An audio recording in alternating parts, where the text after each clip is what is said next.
play to win. I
play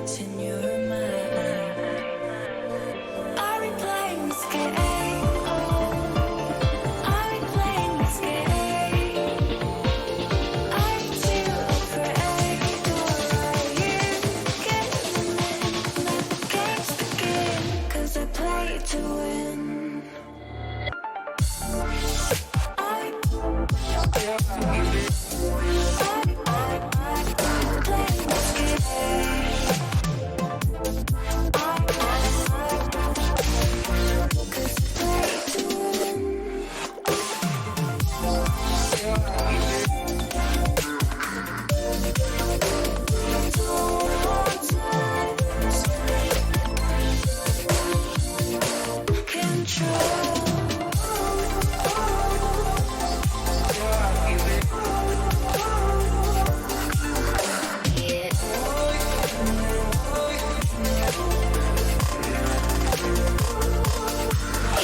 perfection, I was the mess. I lacked emotion, you did your best. I was behind you through every step. You lost your way and you fell instead. Fell instead. Fell instead.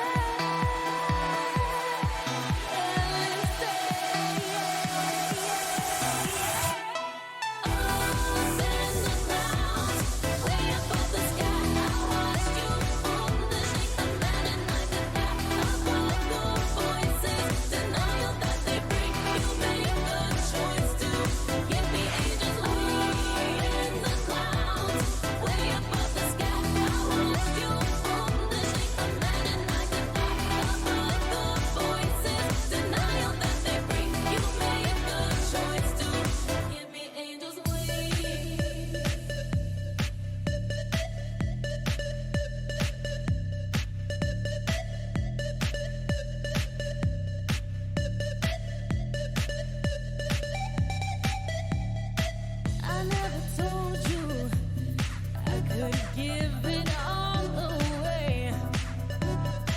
I never begged you or held you down to stay. I lack contentment, you long for joy. Built your resentment, it was a ploy. I lack contentment, you long for joy. Built your resentment, but it was all a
Cast for Rocket Hockey League now, and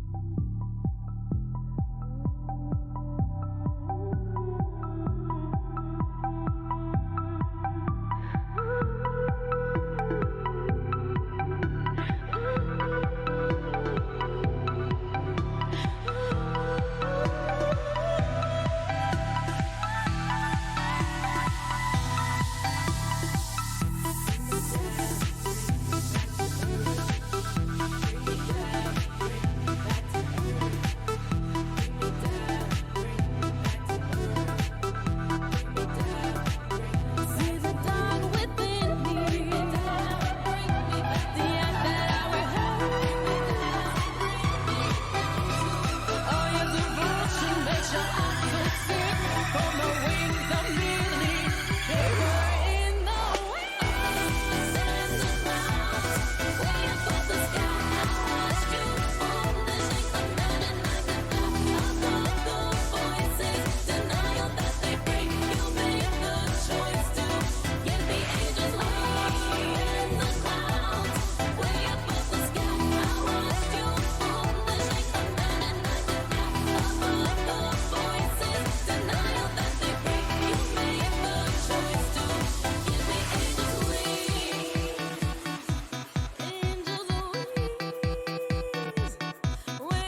the Frontier Doubles League.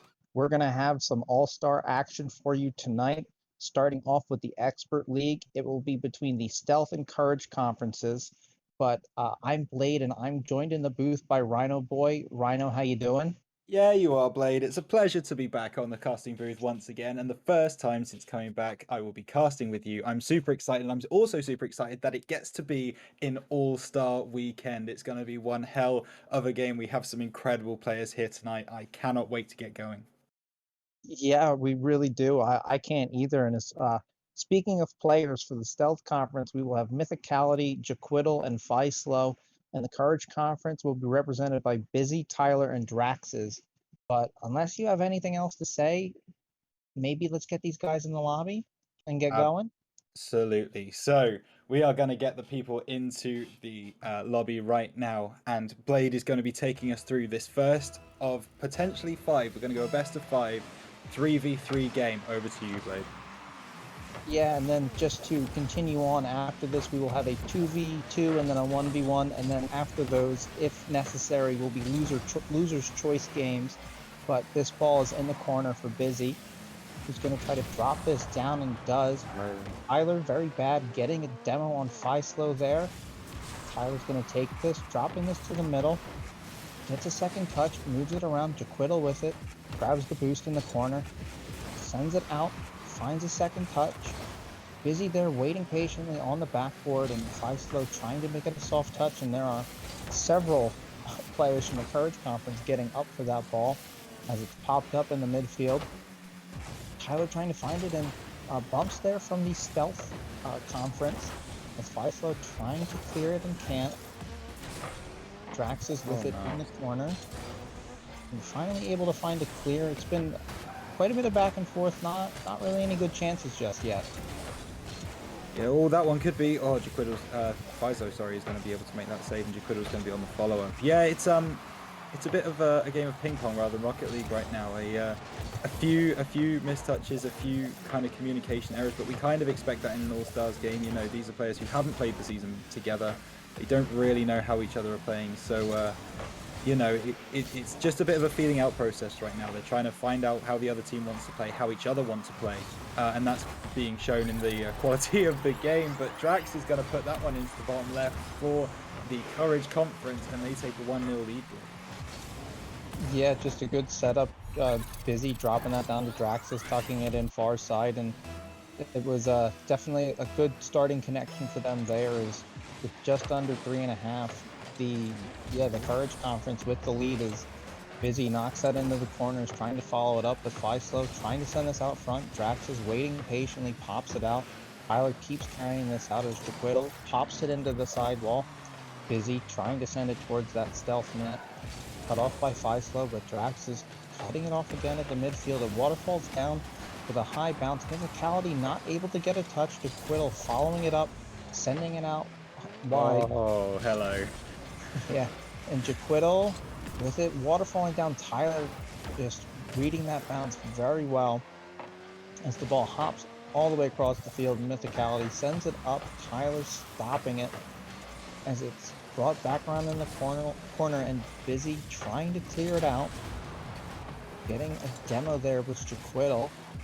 As Feislow trying to keep this pressure up for Stealth Conference, maybe looking for a shot, trying to find a goal. Nothing yet as it's sent wide. Busy throwing it in the midfield. It just seems to be a struggle for Stealth Conference to really get a solid opportunity.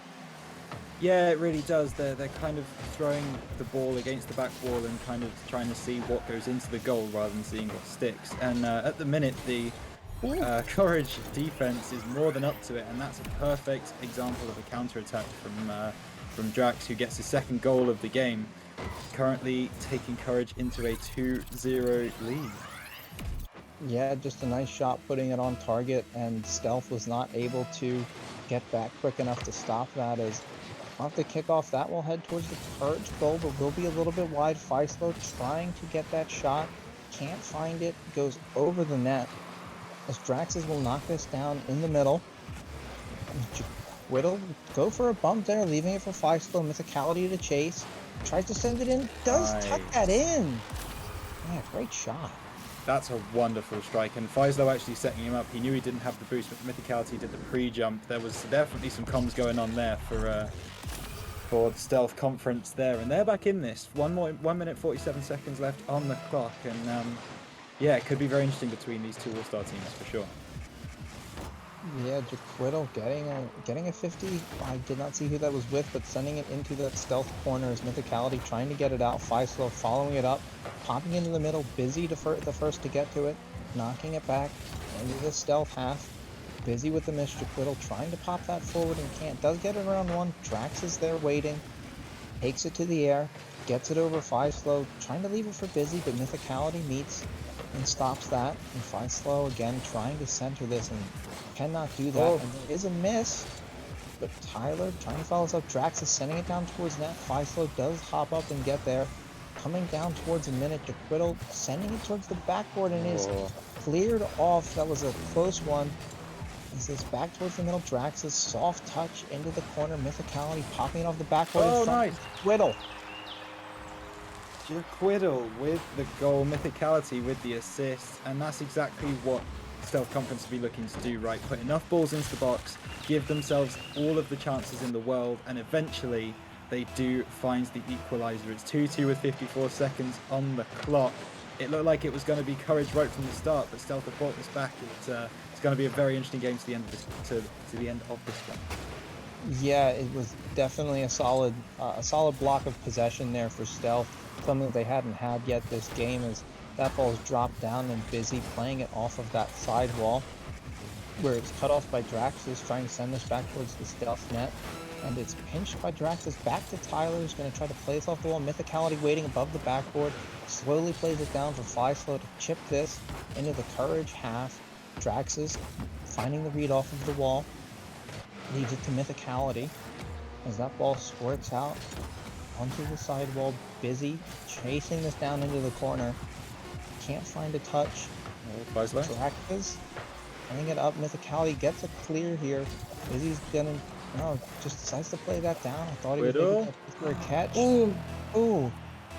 And we'll head to overtime here in game 1, 2-2. Next goal will win, and please don't tell me this is how it ends. Mythicality, thank you for clearing that one off of your goal line. As it's sent back in. Tyler, very bad, trying to chip that, ends up chipping it over his teammate Draxus. Gets it clear, unless Faislo can do something with it. Draxus up, gets it around Busy, but Mythicality able to get it. Tyler sending it back down. Both of these two teams have been getting very physical as well. Yeah, lots of demos, lots of physical plays, lots of bumps, which you love to see in an All-Stars game for sure. Really trying to put each other off, and even bumping your own teammates from time to time. Yeah, there's been quite a bit of that as well. All of these guys trying to get used to playing with each other, as Mythicality keeps this popped up in the middle. Faislo not finding the touch. Tyler taking it back in an air dribble the other way, sending it down towards the corner, getting a pinch off of the wall. Faislo on the cutoff. Sent over the top. Busy maybe has this. Draxus decides to come in and take it from him anyways. Yeah, this first game was actually the Draxus show. 3 goals, 5 shots. He was an absolute menace up top for the Courage League. Gets himself a hat trick. The Courage Conference take game 1 in this best of 5. So really interesting to see that. If you looked at kind of the stats before the game, you're looking at currently in the Courage Conference, you've got a 14-8, you've got a 14-5, and a 13-6 playing together, whereas you've got a 14, a 14-5, and a 14-9 playing for Stealth. So Stealth do have the salary advantage, but I tell you what, Courage currently have the game advantage 1-0. Yeah, and it was definitely the Drax's show, but I will have to point out Busy picking up all 3 assists that were available on all 3 of Drax's goals, which is just something to look out for, as far as Busy maybe being the one who's setting things up for the teammates here, and it just happened to be Draxus who was able to take advantage of them. But Stealth didn't play too bad of a game. It just seemed like Courage was fairly overwhelming in their in the offensive power. Yeah, and I think that's the big difference between the two teams, right? I think Courage, it seems weird to say, but Courage almost had to put up more saves, even though the stats won't show that. And it's really interesting now to see the fact that Courage. It felt like Stealth had a lot of the ball. Certainly after going 2-0 down, they had a lot of pressure. They put a lot of work towards the Courage goal. But they were just able to stand firm, and eventually they got them on the counter attack. Certainly on that last minute in overtime. So really interested to see how this 2v2 goes. I don't know who we have jumping in. Let me just have a look. But it looks like it will be 2v2 is Stealth, Silo, and Jaquiddle, and for Courage it's going to be Tyler and Drax. So really interesting. The two players not in this particular game are Mythicality as well as Busy, I think. Mm-hmm. Yeah. That's how I've been saying it. So Busy versus Mythicality coming up after this game, but for now, I want a quick prediction from you, Blade. This 2v2, Faislo and Jaquiddle versus Draxes and Tyler, who do you think is going to take this? I really have to say, I've seen Faislo play a couple times before. He's done pretty good, but I've also seen Tyler very bad play as well, and he's actually pretty decent. Don't let his name fool you. He's not as bad as he says he is. Yeah, I mean, something we have to remember about Tyler is the fact that he actually stepped up not just to Star League, but to Elite League a couple of weeks ago to play with the Eagles Elite team. So definitely trusted by that organization, and Courage have taken a very early lead, but it looks like that is going to be cancelled out by Jaquiddle, and it's 1-1 with only 17 seconds on the clock. And yeah, this is going to be much more of a goal fest than the last one, Blake. I think so, and just the read by Faislo to get that pinch and to get that pinch soft enough out in the middle there, and Jaquiddle with a clinical finish, and is going to take this one and send it towards the backboard. Has a follow-up touch, sends it wide though. Had the Courage players frozen in net, and Jaquiddle closing down that angle, getting this ball back towards the midfield. Drax is playing it in, trying to play the high ball. It's sent over to the side where Jaquiddle knocks it forward. Nice. And that one's just on net, and that's a demo, but it's off the post and it's out. No goal there for the, I believe that was for the Stealth conference there, as Faislo is going to pick this up and try to get another rush going, and Tyler turning off, trying to bring it towards the front. Jaquiddle muscles him off of the ball. That's pinched over Drax's head, but right there to pick this up and carry it over his goal from the ceiling. Drops it down, and Faislo to cut it off. And it's been back and forth again, and a couple close opportunities though. Yeah, I really thought that Jaquiddle shot from downtown was going to go without any problems, but Tyler's going to try and air dribble this one. He's not quite going to be able to make it stick, and now the Stealth Conference have a 2v1 in the meantime. Plays that one over the top of Drax, but that one's going to miss wide right as well. Jaquiddle just can't find his range as it stands. We stay 1-1, and I talked about a goal fest, maybe not, but the level of Rocket League we're seeing is really quite high, and most people going 50s, really physical play, really entertaining Rocket League to watch for sure. It certainly has been, and it's just been a slugfest between these two teams as that ball wraps down into the Stealth corner where Faislo is trying to get a handle on it. Just does first, and that's clipped up, and Tyler's there to tuck it in, and he's not looking so bad. Yeah, lovely flip from Drax here just to get it over the top of the rushing Jaquiddle, and all Tyler had to do was get there before Faislo, and he had the boost advantage, so had absolutely no problems in converting that one. But we still not even played half the game yet, so there's still plenty of time for Stealth to get back in this one.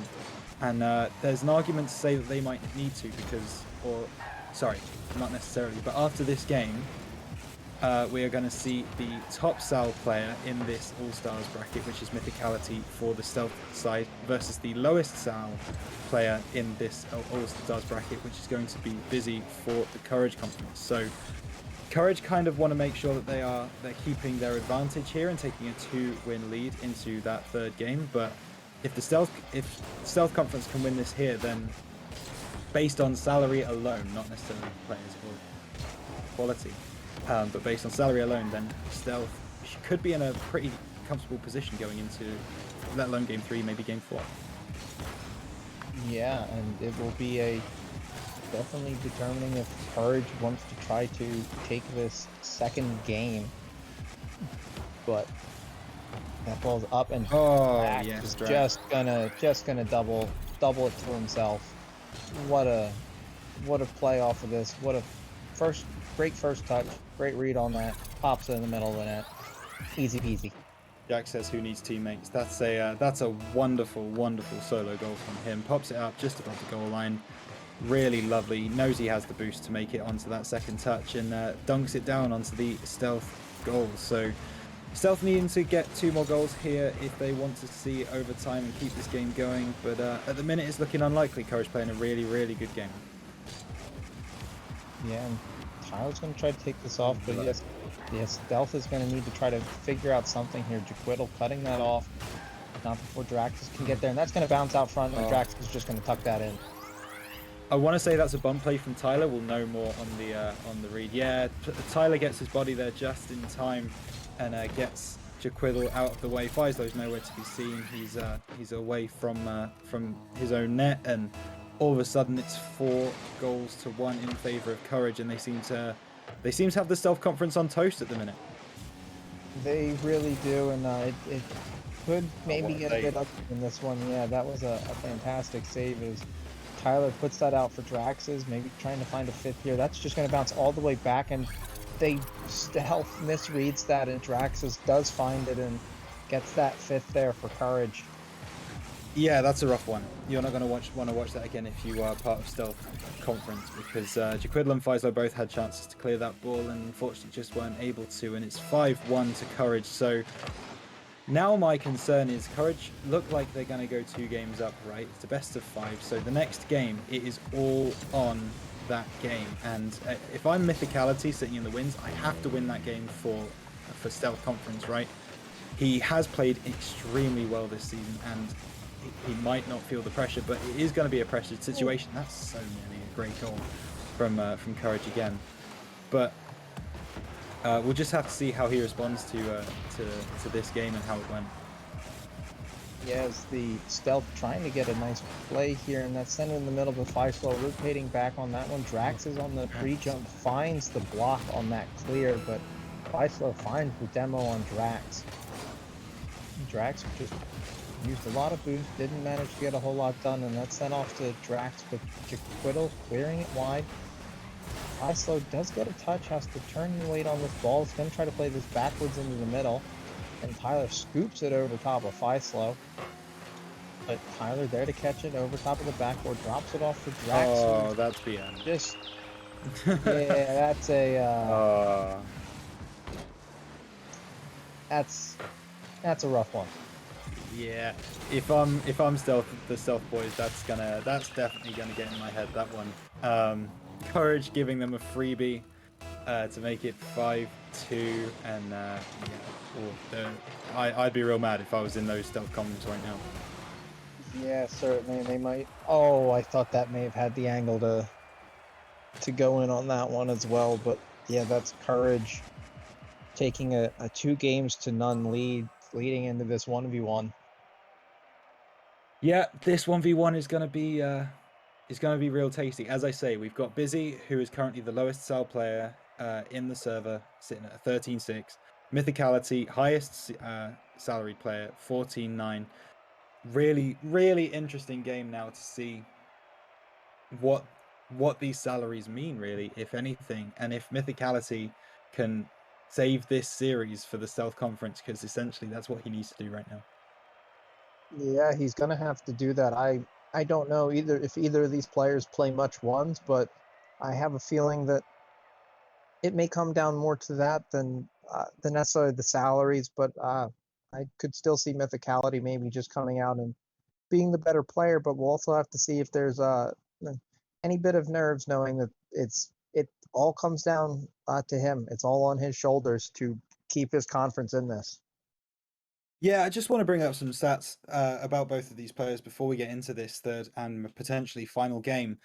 Mythicality is currently rocking a 55.56% win rate as far as series go this season, and Busy is actually rocking a higher win win per game percentage at 65.52. So based on their current seasons, actually Busy has played 7 series and won 6 of them. Mythicality has played 6 and won 4. So just a couple of stats there to get your appetite wet for this particular game. And Mythicality makes a great start for the starting. Yeah, just sent that one wide. Busy with a great attempt on that one, but a funny bounce off of that post, an easy turn for Mythicality to get an early lead only 8 seconds in as we come to the second kickoff, and it's going to be back towards Busy's half as he's going to wait on that one and does get it by, and Mythicality is getting back and does get that quicker, grabbing this boost, making sure Busy stays low and gets it around there, and that's just going to be dropped in with some broken axles for Busy.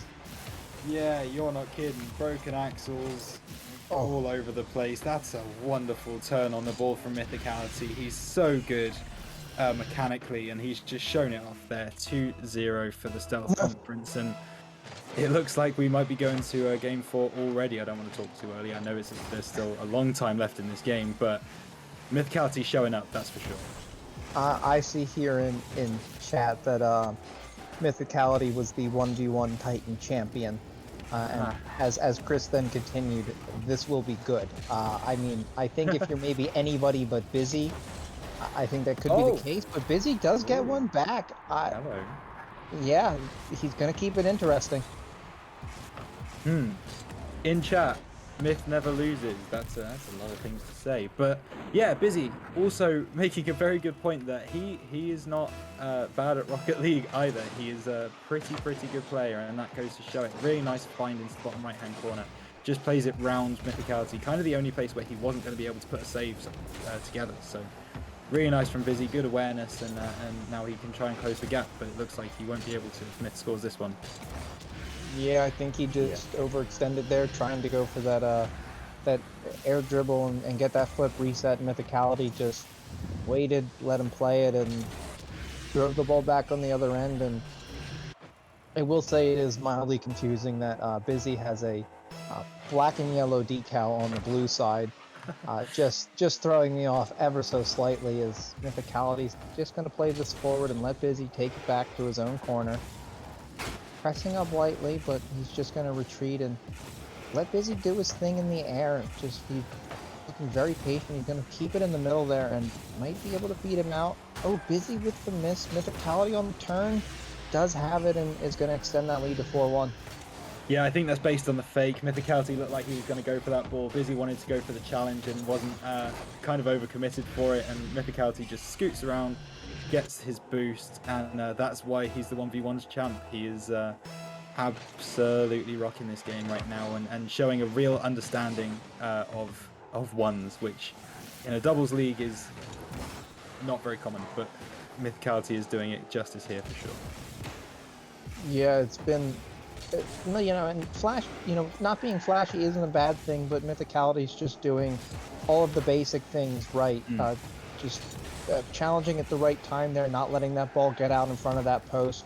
So he's not overcomplicating things and just trying to cut down these angles, like turning off of this ball, being patient with the challenges, grabbing that boost, keeping Busy low, because here's Busy, that ball's in front of the net, but he's on no boost, and he does get that one, but now Mythicality already has the ball other way because Busy needed to grab that boost.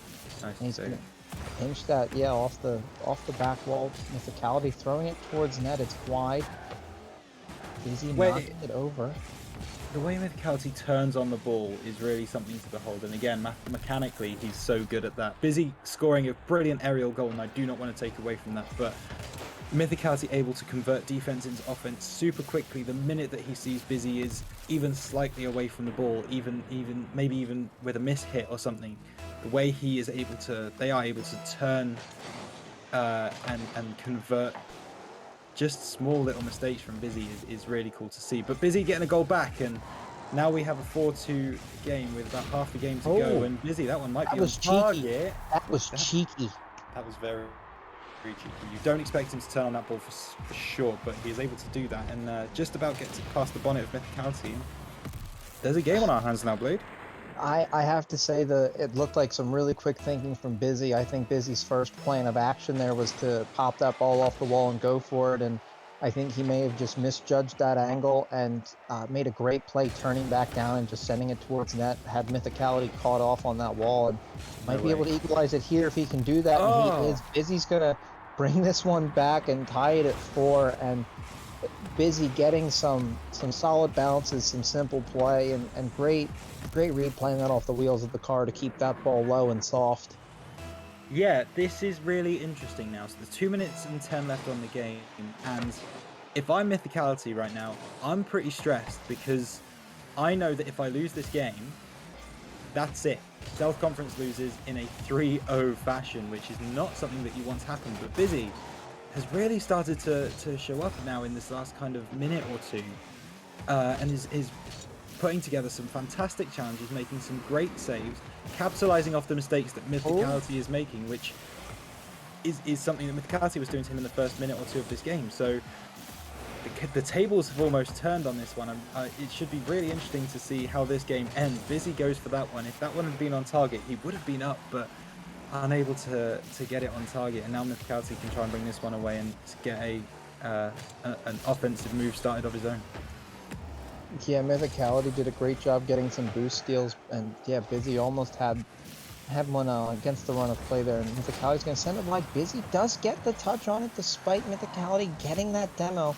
It is an open net briefly, but that ball is just going to float down in the air, and Busy will punch it away from his goal. Oh my And goodness. it's going to send that to the far side, but Mythicality does get there as we come down to a minute remaining. And that one's on. Busy does cut that angle off too. Up off the wall with boost, Oh, playing Busy. it, Hello. get back to it. Yeah, good attempt there, but cleared away safely by Mythicality, who's going to slow this down. Just going to let it bounce, trying to go underneath, but Busy reading that and matching that challenge. Mythicality off the wall. That's off the post. And Oh, Busy no. maybe has a chance here. He's looking like he's going to take this off the wall. Just going to let it bounce. Puts it on target on the outside. Mythicality gets up and gets there. And Busy pops it over the top, and Mythicality able to pop that over. Busy popping it again. Mythicality off the post, not able to get there. Busy turns for the boost and gets that over. That might roll in. That might roll in. Unbelievable. No way. 13 seconds on the clock, and that's what I'm talking about. The little mistakes from Mythicality, Busy is capitalizing on them perfectly. This is a 13-6 Sal taking on a 14-9 Sal and beating them right now. 13 seconds on the clock. Can Mythicality tie this one up? Oh, that is not the kind of kickoff merchant kickoff you need if you're Mythicality. Maybe one last rush, and Oh my Busy. goodness. Busy has to just drain this time. He This does. ball is exactly where he wants it to be. Oh, He there was it almost took one for the road, but he is going to take that one 5-4 with a massive comeback and a huge goal at the end there to secure that victory. Blade, I don't know what I just saw. I don't What? know either, to be real honest. Mythicality was 5-1. 5-1 up. If my memory serves correctly. Oh, I think it would have been 4-1. Certainly 4-1. 3 goals ahead, and somehow Busy is able to turn that around in their favor and win the game 5-4 in the final 20 seconds of the game. I mean, yeah, there will be celebrations in the Courage Conference tonight, that's for sure. That's what a way to fight back and find that and really dig deep. It seemed like though that Busy did adjust well that first half of the game, trying to go for some of those aerial plays, and it that's where Mythicality was able to capitalize on a couple of those. Busy, yeah, did make some plays from the ball, but wasn't trying like some ground to air stuff, and just kept it a little bit more simple to stay behind the ball more and not provide Mythicality with those opportunities. And as soon as Busy started doing that, Mythicality stopped scoring. Yeah, and I genuinely think that's the thing, right? That when Busy got up to 4-2, I believe it was, that was kind of when I noticed a turning point. So essentially what then happens is Mythicality goes, okay, he's within 2 goals. I kind of need to score another one in order to stay ahead, in order to keep this going for my conference. But Busy had no pressure. Right? Conference, the Courage were already 2-0 up. So Busy was just trying to play his game, trying to play, the way that he wanted to play. Whereas Mythicality had all of the pressure on him, and the minute that second goal goes in for Busy, I think he kind of smelt a little bit of blood in the water, and then started pressuring, and then started kind of winning more of those 50s, and then the things were falling for him, and Mythicality just couldn't deal with it, what an amazing end to an amazing series. I mean, we don't normally talk about 3-0 washes being amazing, but that one certainly was. What a series we've just seen, Blade. Yeah, that was really a great series, and honestly, just such a compelling 1v1. And coming in on paper on that one, Mythicality seemed to be the runaway favorite, but uh, Underdog taking it on that one, and yeah, Courage taking this, sweeping it 3-0, taking the threes game 3-2, the twos game 5-2, and the ones game 5-4 to complete that sweep over Stealth Conference. And I do believe, yeah, we have the Courage boys in here. So, Yes, sir. gentlemen, how you doing? Good. Not too good. shabby. Yeah, I bet. Busy, let's come straight to you, because that last game we witnessed, wow, what a way to end the series, huh? I guess so. Oh, the modest man, absolutely. So obviously, it was on you to take the win for your boys, and or for your conference even, and you were able to do that. Talk to me about when you got that second goal, because we've kind of been talking about it, right? You went from 4-1 to 4-2. Did you feel a shift in the game, or did you always think that you had it under control? I felt like I had it under control most of the time, except for like the first two goals. But I was kind of in threes mode, trying to, ball rush, and then he was just better at controlling the ball. And then I just continued to play fast, and he couldn't keep up. So I have to ask, what was the decision-making process on on Tyler and Draxus playing the twos match, and leaving Busy to play the ones match? Where was your guys' thought process with that? So I've been Absolutely. talking to Tyler about like running twos and stuff. I think we're pretty good together. So we decided to play that out, and then Busy volunteered himself to play the ones match, so it was easier on us. But We're also none of us are garbage at really ones. ones mains. Yeah, Yeah, we're same. pretty bad. I had faith they'd also win the twos, so then I could throw the ones. But that did not happen. Well, yeah, I think that's kind of what we talked about on the casting desk, right? Was because obviously, Busy, obviously no disrespect, but the salary that you have is the lowest in that particular server. So was it that you felt like the twos game was more important to win than the ones, and so you put more stock in that one, or was it genuinely just a conversation that was just as easy as we'll play the twos, you play the ones? I put all my stocks into them, Nice. and we won all them channel points, baby. Yes, sir. That's what matters. Oh yeah. That's what matters. Drax, I also want to come to you briefly, because that first game, we called it on the casting desk the Drax show. Again, no disrespect, but the hat trick, 3 goals against Stealth Conference, that must have felt pretty good. Oh yeah, it was nice. I mean, I also got to see how Mythicality plays, which is very important for me because we face him first round playoffs. So Sure. Yes, I hadn't thought about that, but absolutely. Blade, anything else? No, outside of I guess before we get going, do you guys have anything you'd like to say? Anyone you'd like to call out? I mean, would you like to more thoroughly call out Mythicality? I mean, feel free to if you'd like. I'm not trying to push or ask leading questions, but But all I'm yeah, gonna but say is, Ant, I'm coming for your head, bro. okay. Anything else? No.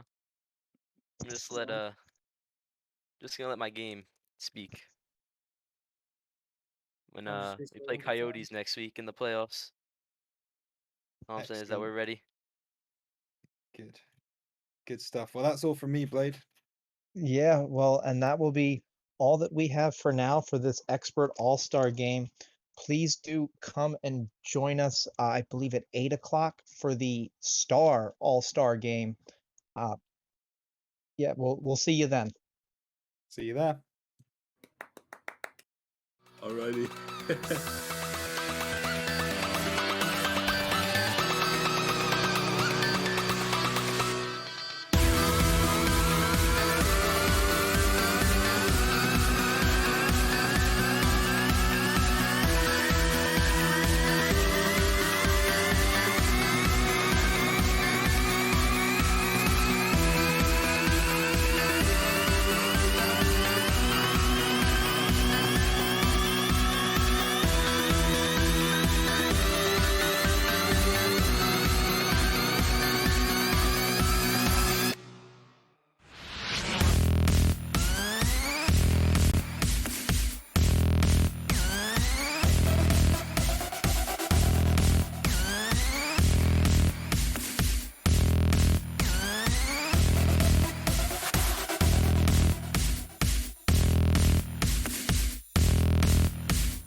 your skin for so long. Oh, I am in your head, so tell me, is it wrong? Oh, you fell under my spell, so well, so well. Oh, you fell under my spell, so well, so well. You fell under my spell now, my spell, my spell, my spell. You fell under my spell now, my spell, my spell, my spell, my spell, my spell, my spell. You fell under my spell now, my spell, my spell, my spell, my spell. You fell under my spell.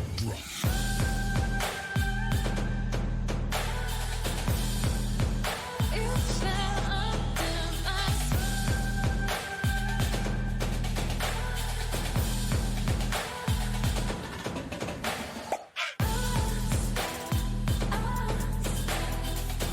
You fell under my spell now.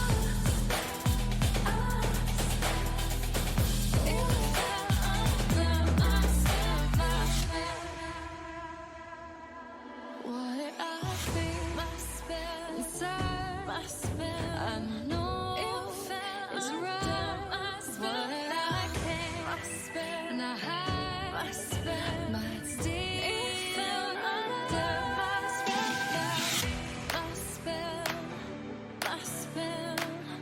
You fell under my spell now, my spell, my spell. You fell under my spell now, You fell under my spell now,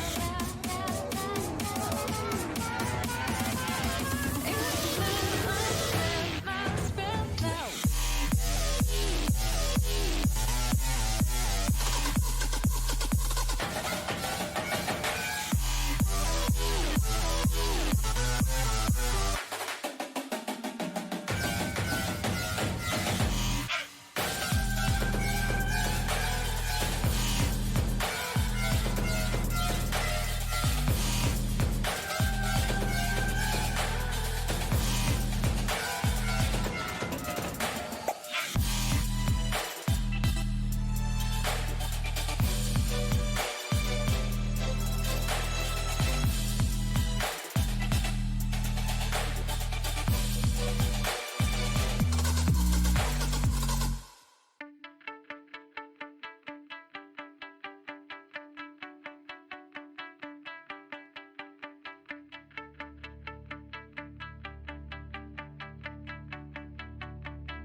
Dancing in the shadows, waiting for new light, being with you. And this new sunrise is upon us. A new sunrise is all we need. New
love you, love you. I do need you. Ooh, I love you, I do need you.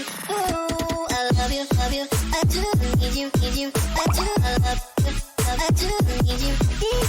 I love you, love you. I do need you. Ooh, I love you, I do need you.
infinite power, infinite power, infinite power, infinite, infinite power, infinite, infinite power, power, power, power, infinite power.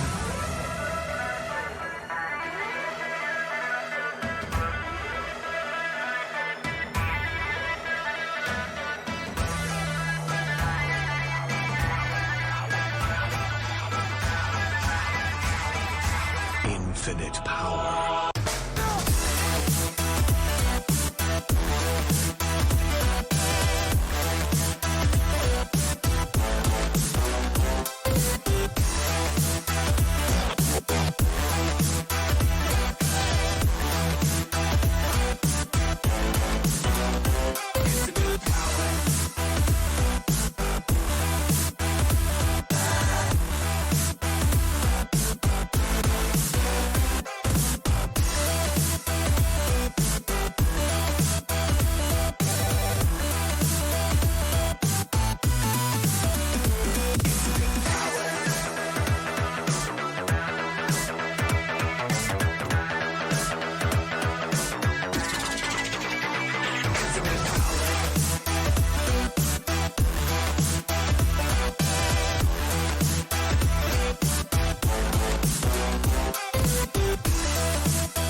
Infinite power.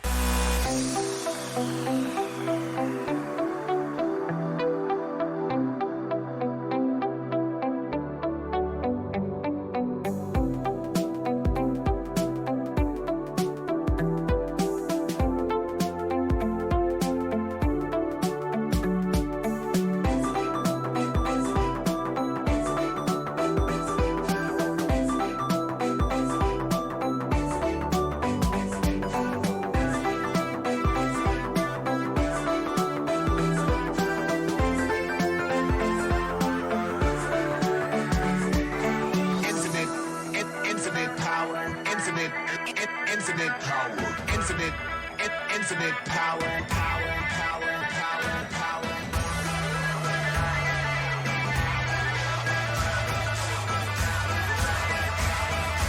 Infinite power.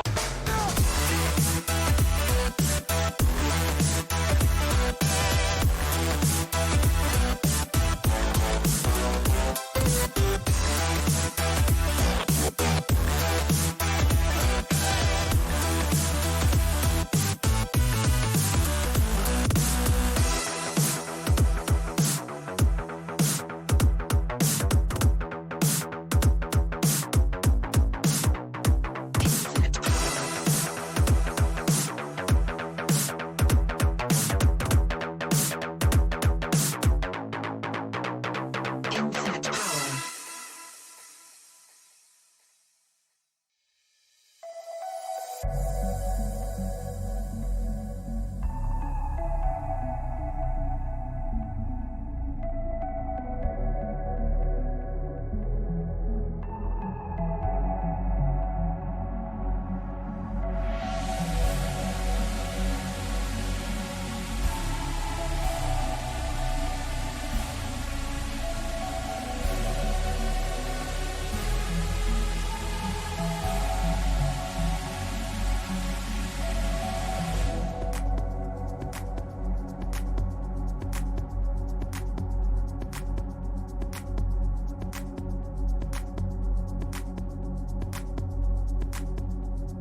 Welcome back, ladies and gentlemen. We continue the FDL action for tonight.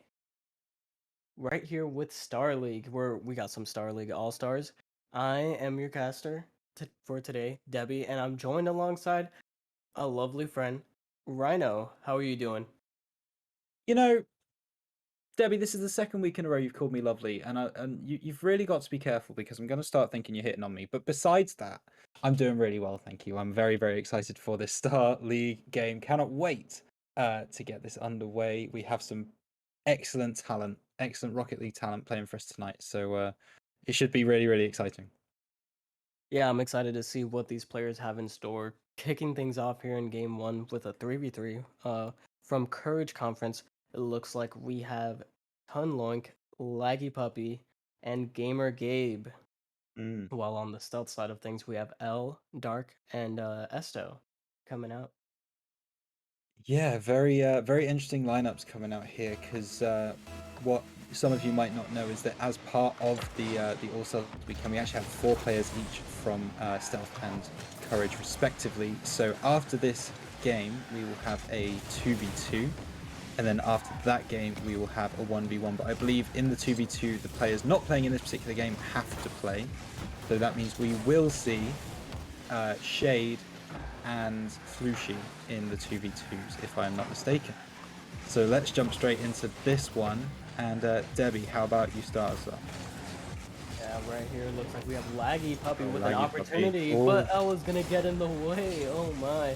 And now a little bit of a dangerous ball. Dark's gonna clear that out to safety. L taking it down into the corner, but Laggy Puppy's gonna clear it away. We have the ball bouncing here in center field, waiting for a team to get possession. Looks like Courage is gonna win that ball out and maybe have some offensive pressure here, but no, it doesn't look like it, as Stealth is able to clear it out pretty handedly. Tunloink with possession here, he's going to take it out of his own corner. Oh. Gets past one. Can he get it past another one? No, but Gamer Gabe to the rescue, getting possession back for Courage Conference, but Dark's going to take it the other way. He's in a 1v1 opportunity, finds Tunloink. Tunloink finds the save right there. And we've got some pretty back and forth action going on right now, Rhino. Yeah, I love it. Immediately, both conferences trying to assert dominance, both also going for clips, as we would expect nothing less from Star League All-Stars. Yeah, both teams playing really well, actually. Maybe not necessarily as a team, but individuals, everyone is showing up. So it's going to be really interesting to see how that goes. And Gabe, actually, from the Unicorns, is going to get our first goal as he finds the conversion from Tunloink's little put down, finds the bottom left-hand corner.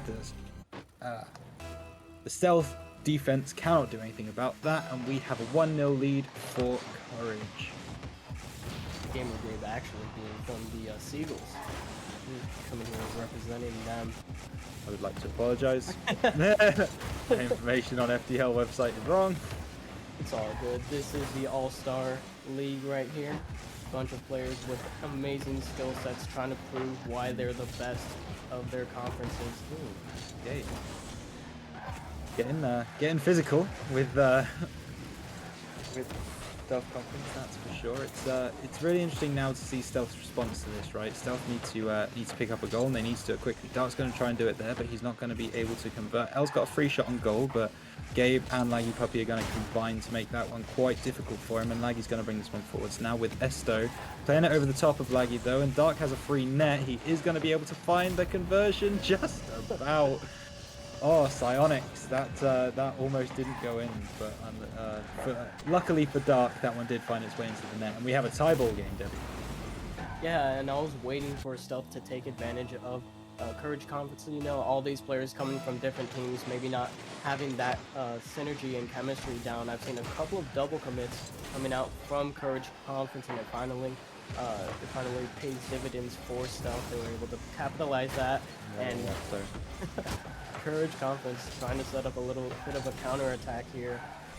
Tunloink passing it off to Gabe. Gabe trying to get something going, unable to find the contact that he wanted. Oh, nice pass. Counter attack. Is Gabe gonna get back to it? No. L snipes it from his half of the field. Wonderful pass from Dark, whether he knew it or not, and L was there to absolutely send that one flying into the opposite net. And yeah, lovely counter attack, really quick. fast-paced shot, and all of a sudden Stealth come back from behind to take a 2-1 advantage as we get into the last 2 minutes of this particular game. And Dark's going to go up for this one. He's going to play it against the left-hand wall, but like perhaps going to read that one every day of the week, and the Courage Conference is going to bring this one back forwards.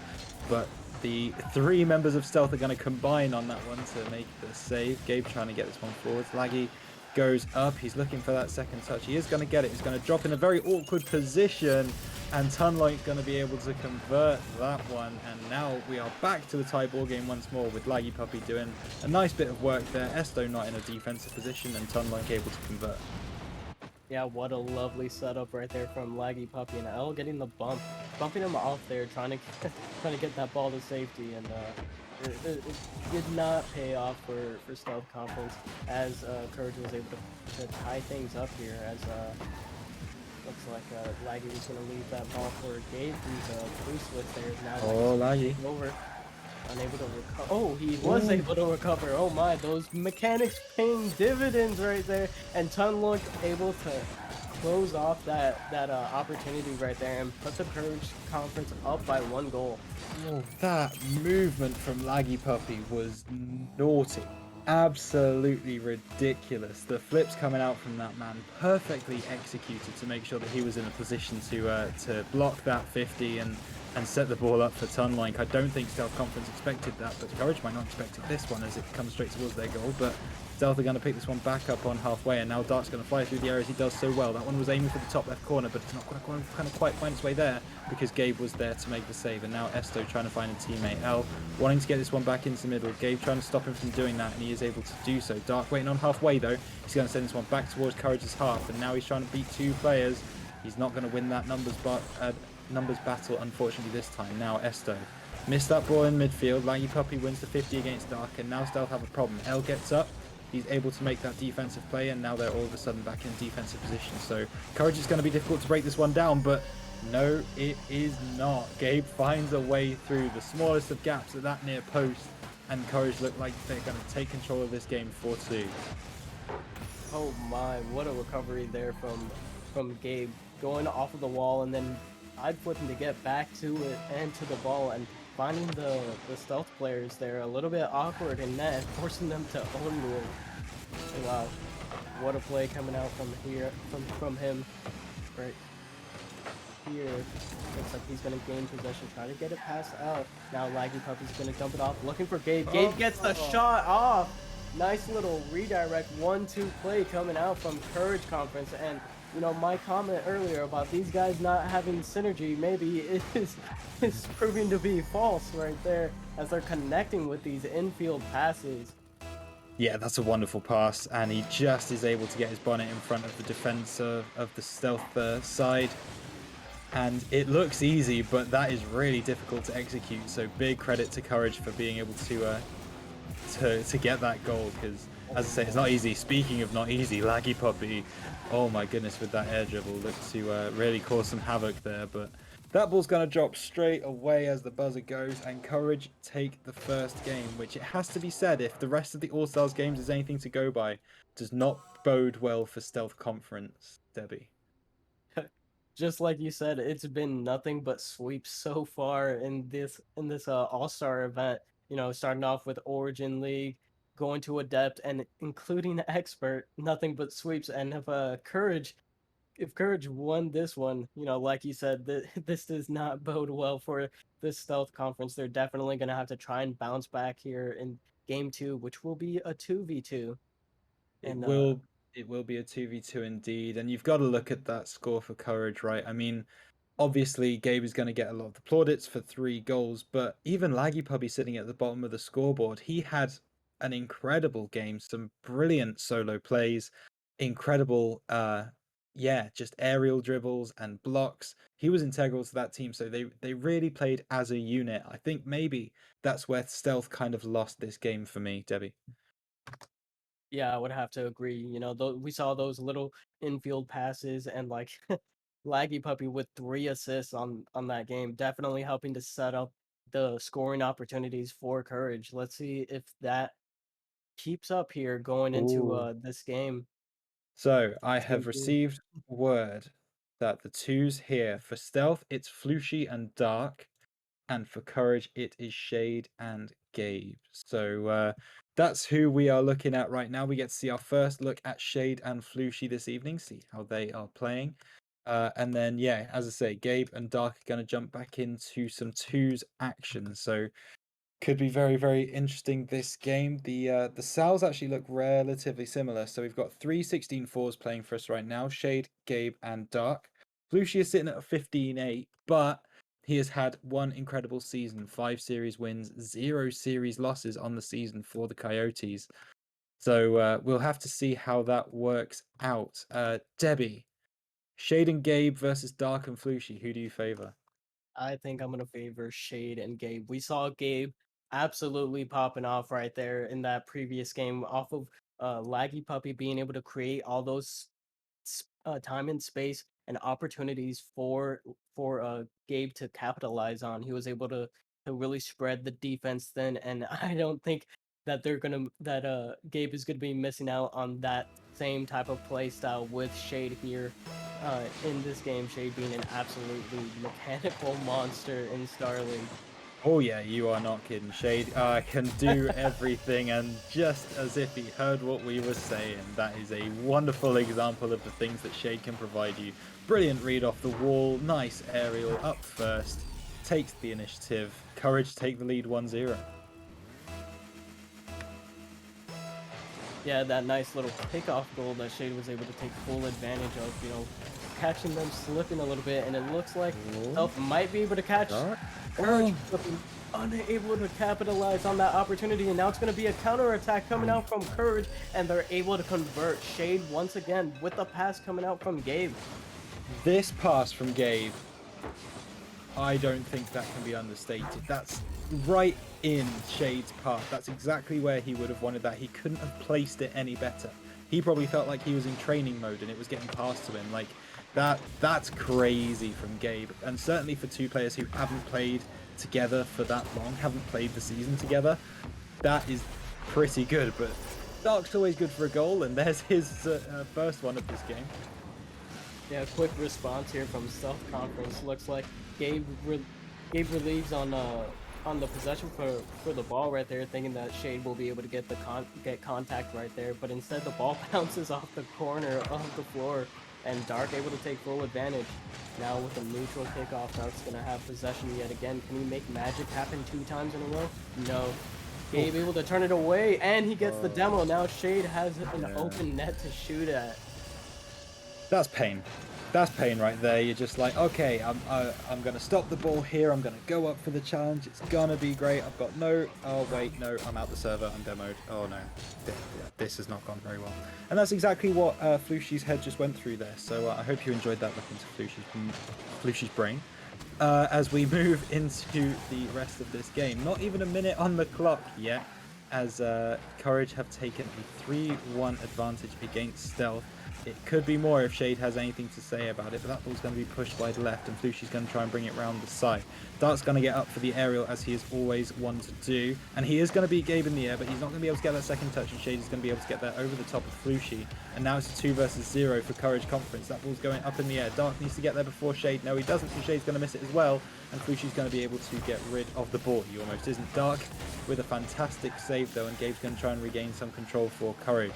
He tries to get this ball into the middle, and he is able to do that, and Dark unable to make anything happen.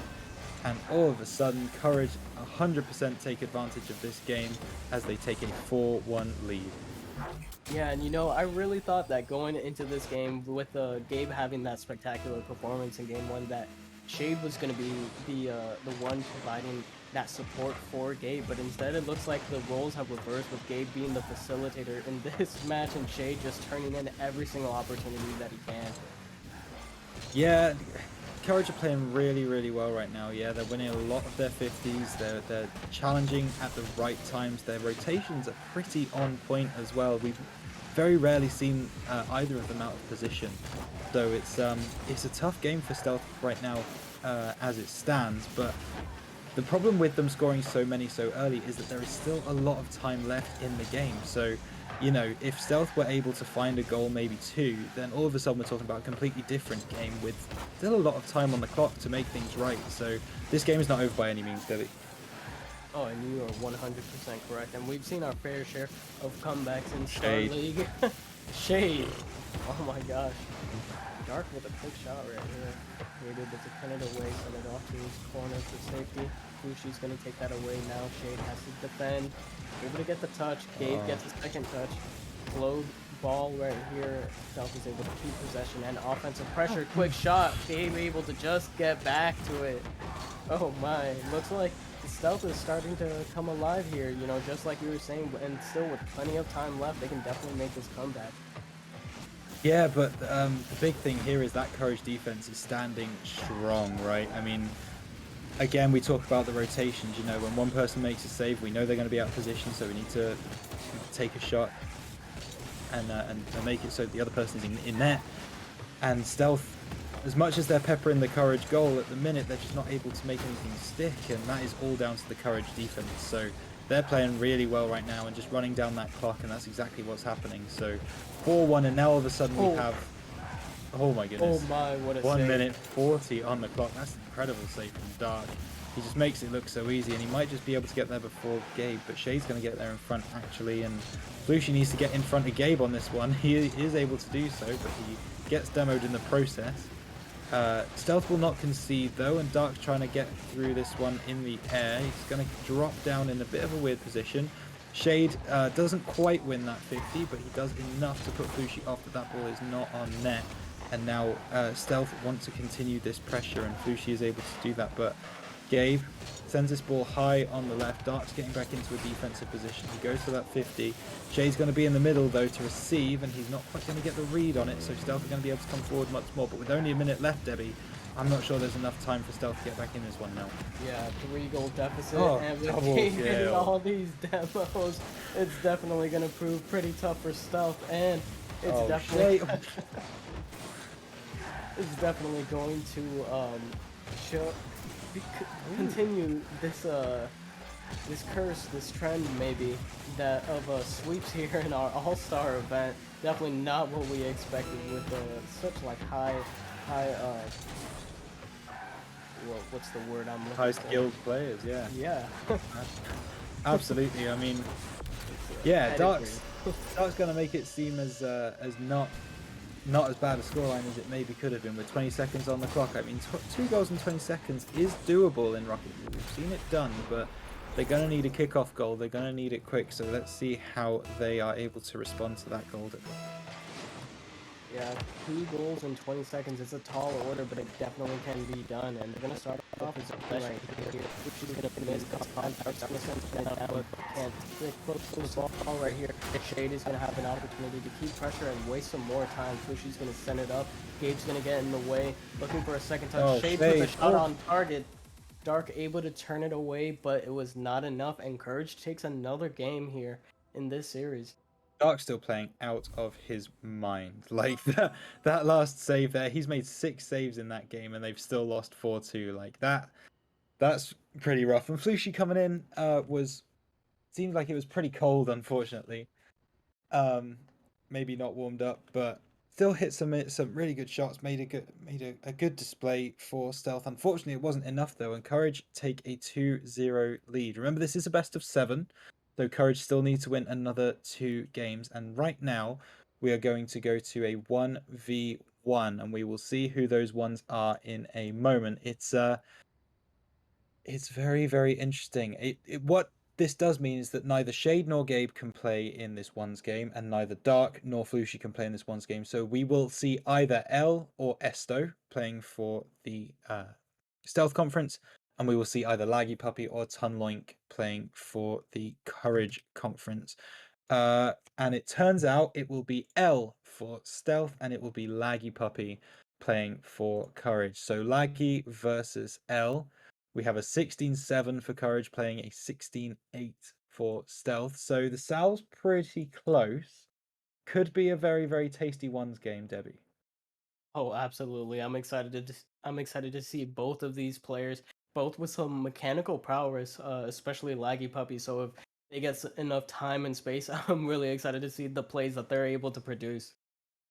Oh yeah, get the VCRs ready, ladies and gentlemen, because this could be a clip fest as we start L versus Laggy Puppy. Big 1v1 game. If Laggy Puppy wins this, then Courage are only one game away from sweeping the All-Stars game in Star League. If L wins this, then then we're probably, well, then it's 2-1 to Courage still, but Stealth have a good chance of bringing that one back with some more game modes. But for now, Laggy Puppy is going to take the advantage of L, really overcommitting on that shot. It's difficult to transition from 3s to 2s to 1s. I appreciate that, but we'll see how this goes as Debbie, Laggy Puppy takes an early advantage. Oh yeah, and it looks like he's definitely playing very patient, very positional, trying not to get punished. And as I'm saying that, he finds himself getting taken advantage of. L with the early challenge, able to boom this downfield. Laggy still trying to recover, and L is able to get back to the ball and put it on target. And we have a tie game right here.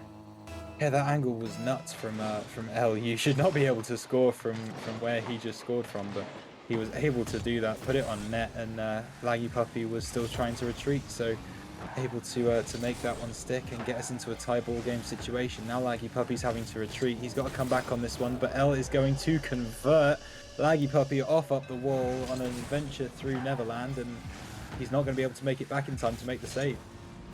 Yeah, and if he was able to get that touch, it would have most likely have been a goal there, and quite a blunder coming out from Laggy Puppy because L had like 7 boosts. So if he was able to get that past him, definitely a goal there. And instead, he finds himself down 1, maybe down 2, as L gets a nasty flick past Laggy. I don't think Laggy expected that, especially with a little bit of a awkward positioning there from L, trying to dribble that ball off of the wall there in the corner. Yeah, you said it. I mean, I don't think Laggy Puppy was expecting L to have that much boost, because I think he'd taken both big boosts, but L able to convert, get that flick, and now Laggy Puppy's playing on the back foot, and still 4 minutes left of the game, but yeah, L really showing up here. Yeah, and Laggy Puppy, was trying to play patient, trying to play defensive, and L was just taking full advantage of that with absolute aggression with early challenges, not giving Laggy any time or space. But oh yes, oh my, Ashley's curse strikes yet again. Oh, that flip. Yes, let's watch that again. Why not? Slow motion, over the top. See you later, L. It's been a pleasure. And that's exactly how Laggy Puppy needed to get back into this game, right? So, Laggy Puppy, really nice play, nice little flick over L. He's got that in his locker. He just needs to bring it out a little bit more in the rest of this game. But he's going to take this one up into the air, trying to maybe get a flip reset, trying to find the right-hand post. Committed hard for that one, and he's going to get punished for it. But at some point, you've just got to try and make those plays, right? Oh, absolutely. Like we mentioned earlier, we were looking for these clips. Laggy going all in for that one. Slight miscalculation, hits the side, or hits the post right there, and L was able to turn in an easy counterattack right there. Now, and he leads this game by 2 goals right now, and it could possibly be L breaking this curse of sweeps in our All-Star event. Really could, and if he keeps playing like this, then that is exactly what's going to happen. As L's trying to bring this one forwards now, trying to get some offense going. Laggy maybe wanted to try and 50 that, but decided to stay back instead, and that seems to be a good option at the minute. But L's going to try and get this one in the air. Laggy reads it, and now he needs to convert some defense into offense. But L's going to keep it in his half, and now trying to play it over the top of Laggy Puppy. But he goes for the early challenge. It's a good decision. L wasn't ready for it, and now Laggy can try and get some control. Another flick over the top of L. Oh, it's Flick City as Laggy Puppy is able to convert that one, and we only have 1 goal in this game now, Debbie. Yeah, and if you're coming off the wall, if you're aerialing in a 1v1, you are extremely committed to that ball, and you cannot give up possession like that to a waiting Laggy who is ready to strike on that mistake right there, coming out from L. L right here with possession off the kickoff. Gonna try and take advantage of Laggy. Laggy able to turn it away. Laggy looking for possession now. Gonna try to get the ball on his hood right there. It's a weak flick. Nothing too threatening. Now L is gonna have an open net opportunity. Can't convert.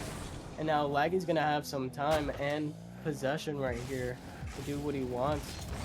He's gonna get a quick flick off. It might be a little bit out of reach for L, but no, L is able to reach it. Wow.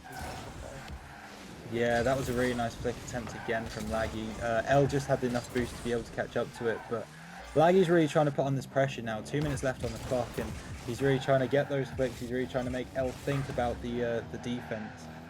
Really trying to convert, and that's a lovely take, and he's going to try and get it over the top of him again. Not quite able. Oh, not quite able to get the flick, but it doesn't matter when you ram in his bonnet into his own net. That's a physical play, I believe you would call it, from Laggy Copy there.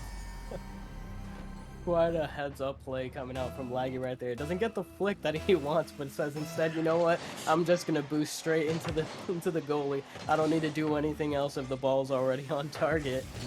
Oh my! Oh, Laggy. With the dog. That's a good question. Plays it right into the path of L. Maybe thought they were on the same team for a minute. Nope, that is your enemy right now, and yeah, Laggy Puppy not going to be able to convert that one into some offense, and L takes the lead 5-4. Stealth Conference still trying to get their first win on the board, and at the minute they are doing better. It's a minute and a half. Laggy's going to win that one over the top of L, and he's not going to get back in time. Maybe a bit of a lucky play there, but L kind of a bit stuck in the corner, trying to get out. Laggy goes for the early challenge and does really well. I wonder if this is going to be a history repeating itself. I'm sure you remember from the Expert League All-Star 1v1 match, Mythicality going up very early against Busy, and it looked like it was going to be a stealth win and extend that series, but Busy was able to come back, and it looks like it's a similar story here with L getting a quick lead and Laggy Puppy responding, looking for the bump. Oh my. Unable to make contact. Snags that boost, gets it past L. No way, Laggy Puppy. Oh, L. There's a little bit of awareness that needs to be had there. He had no idea Laggy was coming behind him with that steal play, and just able to turn on it and convert. And now all of a sudden, Courage Conference have a chance to go 3-0 up in this game. And wow, the sweep curse could be continuing here, folks. I can't believe I'm saying that. It's Star League, but it's very possible. As Laggy goes for his patented flick that he's made work so much this game. He then tries to go for a quick shot, but that's not quite going to find its way into the top right-hand corner. L's going to convert that one into a counter-attack. All tied up with 50 seconds on the clock, Debbie. Still could drop for either player here. Yeah, 50 seconds is a lot of time in a 1v1, especially with the kickoffs being such an important thing in 1v1s. Kickoff goals in 1v1s can literally change the outcome of a match right there, and looks like we are still tied up here with about 40 seconds left, and we're approaching golden goal territory. We are. Laggy has got a little bit of a problem here with very, very limited boost to use. L knew that, so he went for the shot, but Laggy's going to be able to use the small amount of boost that he does have to make the save, and now both players have their boost that they want, and it's going to be interesting to see who is able to get that play, and L is able to do just that. Flies through the air, gets the aerial touch, and Laggy's not there with the save. It was actually a little bit of a bump from L coming through to make sure that Laggy wasn't able to make that read, and 20 seconds left for Laggy to send this one to overtime. An air dribble bump being huge for Stealth Conference right now, but Laggy winning the kickoff. He's going to have possession, but not a lot of boost unless he can get to this midfield boost right here. But L is going to play aggressive, gets the demo, and that might be the game right here. Stealth going to put one on the board. The curse is broken. The curse is broken! Let's go! It took us until start. We're guaranteed at least a game 5. Let's go. That's what I'm talking about. I mean, obviously we shouldn't be taking sides, and I'm not taking sides, but I'm very happy that L has won this game because that now means that Courage are winning 2-1. They are not winning 3-0. So we officially do not have a sweep in an all-star game. The curse is broken by L, but it has to be said, both players played an incredible game there, Debbie. Yeah, and now it's gonna be Courage's option to choose the next game mode here going into game 4, I believe. Mm. So, with that being said, do you think they run it back to 2v2 with Shade and Gabe again, or maybe bring out the 3v3 as that seemed to be Gabe's game mode as he like popped off with that hat trick. So He did. Yeah. Yeah, what are your thoughts? I'm very interested to see what they decide here. I mean, I'm kind of looking at the rosters and I'm thinking, I don't know whether Courage might even want to go for another 1v1 because I believe that is an option to them. And they've sent out Laggy Puppy in this game, but that then gives them the freedom to send out Tunloink, who's been on the sidelines for the last 2 games. So maybe give him a run out in ones. Well, this isn't where I expected us to be. Oh, wow. Um, Change of scenery. A change of scenery indeed. You can't see exactly what we're talking about yet, stream, but it will be very interesting once you get here. And we will tell you exactly what's going on. Let me just have a quick look. It doesn't look like it has been announced just yet. I am very interested to see what is gonna be going down here. What players come out onto the pitch here? So we have. Here's the situation. We have Laggy Puppy and Shade for Courage. We have L and Dark for stealth. In drop shot. Not drop shot. No, hoops. What am I talking about? Hoops. I'm sorry. I keep calling it drop shots. In hoops. Okay. Basketball game. Oh my. That's a crazy shot from Shade, but L is equal to it. Great save from him, and honestly, this is going to test both of us, Debbie, because I've never casted a hoops game before. Have you? No, I have not. But I think these are 2 good players from both conferences to send out for this play. We've seen both players be absolute mechanical monsters. L coming out hot from that 1v1, fakes out Laggy, wins the 50, and then just gets a nice little air dribble straight into the rim of Courage Conference. Yeah, I'm sorry. I'm gonna try and recalibrate. Hang on a second. L and Laggy going up for that ball, but Dark's gonna be the one to come away with it. He's flying through the air like the absolute madman that we know he can. Laggy Puppy's gonna go for the shot. That one is gonna drop in. L's not gonna be able to read it. It bounces off the backboard, off the front rim, and Laggy is able to equalize for Courage Conference in hoops. I'm gonna reiterate that fact quite a lot because I'm just as surprised as you are. But here we go. 1-1 in this all-star hoops game, Debbie. Yeah, and I'm really curious to see if we're gonna see a specific kickoff coming out from either team. Not sure if you're aware of it, but basically, when 2 of the players are very close to each other, one being directly behind the other one, the back player can bump the forward player even faster to the ball and possibly secure a goal. But as I'm speaking, L secures another goal for Stealth Conference right here. Free open net, easy air dribble, just secures it. And now Stealth leads by a goal here. Do you think they walk away with this one and tie up the series? Yeah, Debbie, I don't know. It's hoops, man. Like, what are you trying to analyze this for? Come on now. This is literally going to drop either way. It could be that Courage, this is one of the craziest picks and, you know, best options of all time. It could be that Stealth secretly are hoops mains. I have absolutely no idea what's going on. All I know is I absolutely love it. Now, there's definitely some hoops mains out there, and maybe that's what Laggy and Shade enjoy playing when they're not playing regular 2v2s. You never know. You never know. But L's going to try and put this one on the Courage net, but not quite going to be able to do that. And Shade's going to try and bring this one forwards. L going to be able to get up this one. Aerial into the corner. Not going to find its way into the net as Laggy now tries to bring this one away. Laggy and Shade trying to work together. Shade's going to get up for this one. He beats Dark in the air, but Dark is able to read that one. And now it's maybe a free shot for L. He goes against the backboard, but Laggy's going to be there. Nice read from him. Dark trying to bring it out over the top, and he does get over the top of Laggy Puppy. He's trying to get over the top of Shade as well. He does do that. He wants the dunk, but Laggy Puppy says no, not in my house. And L's going to try and bring this one back forwards towards the Courage net, but he misreads it off the wall. And now Dark trying to get some control back for Stealth Conference, and he does just that. L trying to play it over the top of Laggy Puppy. Nice aerial over the top of him. It hits the rim. It's not quite going to find its way into the net, and Dark doesn't have enough boost to be able to convert that one. Shade now trying to bring this one forwards.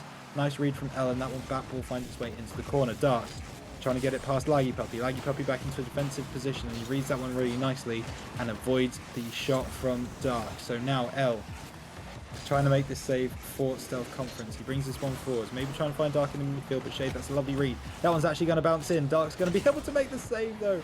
Wonderful from him off the left-hand side of the rim, and as I said, Debbie, this one could go either way. Yeah, you know, I think the big brain play coming out from either conference here is if they pick knockout for our next game, that would certainly be something. Can you imagine? I Oh my! Dark with the assist. L dunks that one down on the top of Courage's net, and all of a sudden Stealth are in front, Debbie. Yeah, it looks like this is maybe not the counter pick that Courage was hoping for, with Stealth proving that they are definitely just as good at hoops as they are in other game modes with a quick lead. But Shade is going to have a quick response. Nice little tap above the rim that just falls in gracefully. Yeah, that's a wonderful shot off the backboard. Really nice work from him. 2 minutes on the clock with a 3-3 scoreline. This is probably the closest game, other than that ones game, that we've had in this particular series, and I'm loving every second. Why not have a hoops game in All Stars? Let's see how this one shakes out. As L trying to get control of the ball again. Over the top of Shade this time, trying to get the dunk on Laggy, but Laggy's going to do his best to make that save, and he is. Dark is able to get there before Laggy though, but Laggy's able to get there in front of L, and now Shade has a shot in the corner, but he's not quite going to go for that one. He is absolutely right, that is faking. Laggy Puppy makes the save. L trying to bring this one around the corner. Dark going to try and convert that one into a goal, but he's not able to do so. That one's going to come over the top. L just needs a little tap. It is going up. Can the Courage defense read it? They can! It misses just in front of the net, and now Shade's going to try and get this one on net. He's going to succeed, and Courage take the lead 4-3. And it looks like this is definitely Shade's game mode. He has really been coming alive yet again here, just getting goal after goal. It seems like he's definitely the hoops main here for Courage Conference. And it looks like he might be a Snow Day main too, as he's rocking a Season 13 Blizzard Wizard. Maybe that's the next game that we might play. Whatever comes next, you are not going to want to miss it. I can guarantee you that this series is nowhere near over. As Laggy Puppy trying to bring this one forward, trying to stamp Courage's authority on this game, but Dark's going to try and bring this one back forwards towards the Courage hoop. L's going to be up for this one. He doesn't quite hit the net, and now Laggy's trying to get this one in the air. It is going to be over the top of the Stealth net, but it's not quite going to drop for him as Dark makes the save, and now he's going to try and get this ball back under control. Laggy's going to go for the challenge. No, he isn't. He's going to go back into a defensive position. Dark hits Shade, a bit of a bump there, but ineffective right now. Shade with the fake is going to bring this one round the side. Dark maybe could have gone for that 50, but he's not quite going to be able to, and now he needs to bring this one back. 20 seconds on the clock. Dark looking for the shot. That one's actually going to drop in. Dark wants to make sure, and we're all tied up with 20 seconds on the clock. Yeah, what a touch here. Wins the 50, jumps up, gets a nice little second touch right here to just make sure that that ball is going into net. No Courage defenders around anywhere, and we are tied up here with 20 seconds. I'm excited to see which team comes out on top. It will be very, very interesting, that's for sure. The kickoff doesn't really go either team's way, and now L's going to try and put this one on net. That one is looking like it's going to go in, but Shade reads it off the backboard. 5 seconds on the clock. L needs to be able to turn this defense into offense real quick. He's not quite going to be able to do that. That ball's going to drop, and we are in hoops overtime. Debbie, get excited. I am plenty excited. Overtime in a Hoops All-Star match here in our All-Star League. So, we have 2 mechanical beasts on either team. Both teams just going absolutely crazy. Let's see who comes out on top here as Shade with possession. Time and space boost as well. He's going to try to pinch it off the corner. Unable to get the pinch off. Dark's going to send it down. Laggy gets a touch. This is on target. Oh, it drops. He doesn't even need Shade to finish it off. Laggy's able to block that one. Nothing but net, some would say. And go ahead. That one was decided by Courage, right? They picked that as their map. Yes, they did. Okay, so Courage convert their map pick to go 3-1 up in the series. They need one more win to take this All-Stars game. Stealth pick next, and I have absolutely no idea where we're going to go for this one, Debbie. If you had to pick, I know you said knockout earlier, are you still sticking with that? If you had to pick a game mode, is that the one you want? No. As No. much as I would love to actually see knockout, I'm gonna go with a bold prediction. I'm gonna say they're gonna go for 4v4 Heat Seeker.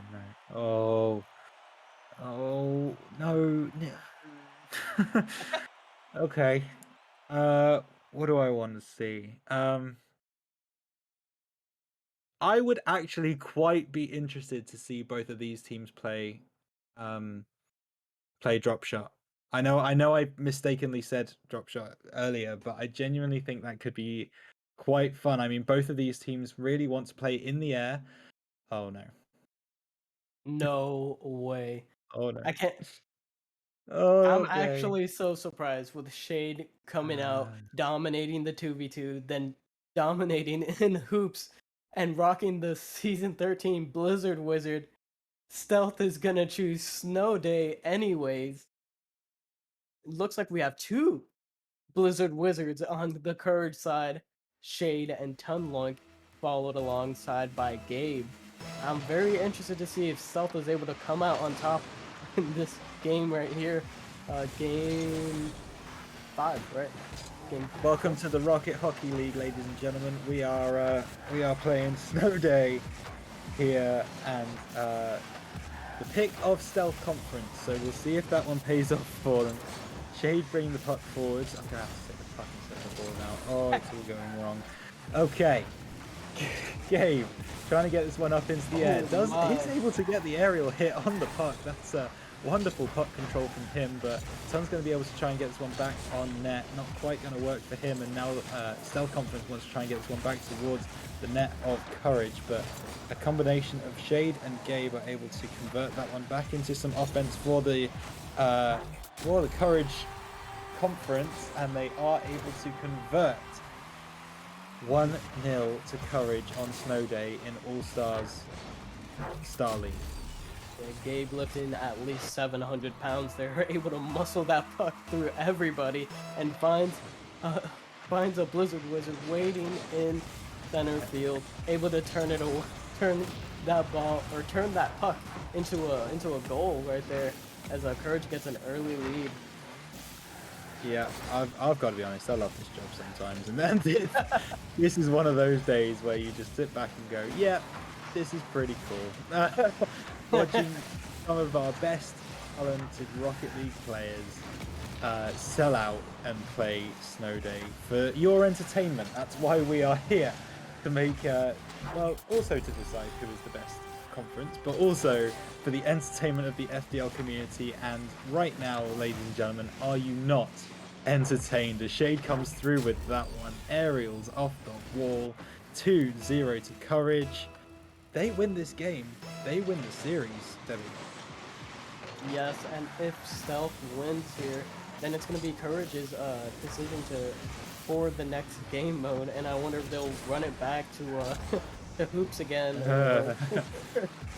or maybe maybe try to run it back with the Snow Day. Maybe Shade and Tunlink being two Blizzard Wizards don't want to get their pride hurt a little bit and get the rematch going. But I'm really excited to see if any of these players are able to get some puck shenanigans and some pinches that are just like out of this world. Yes, please.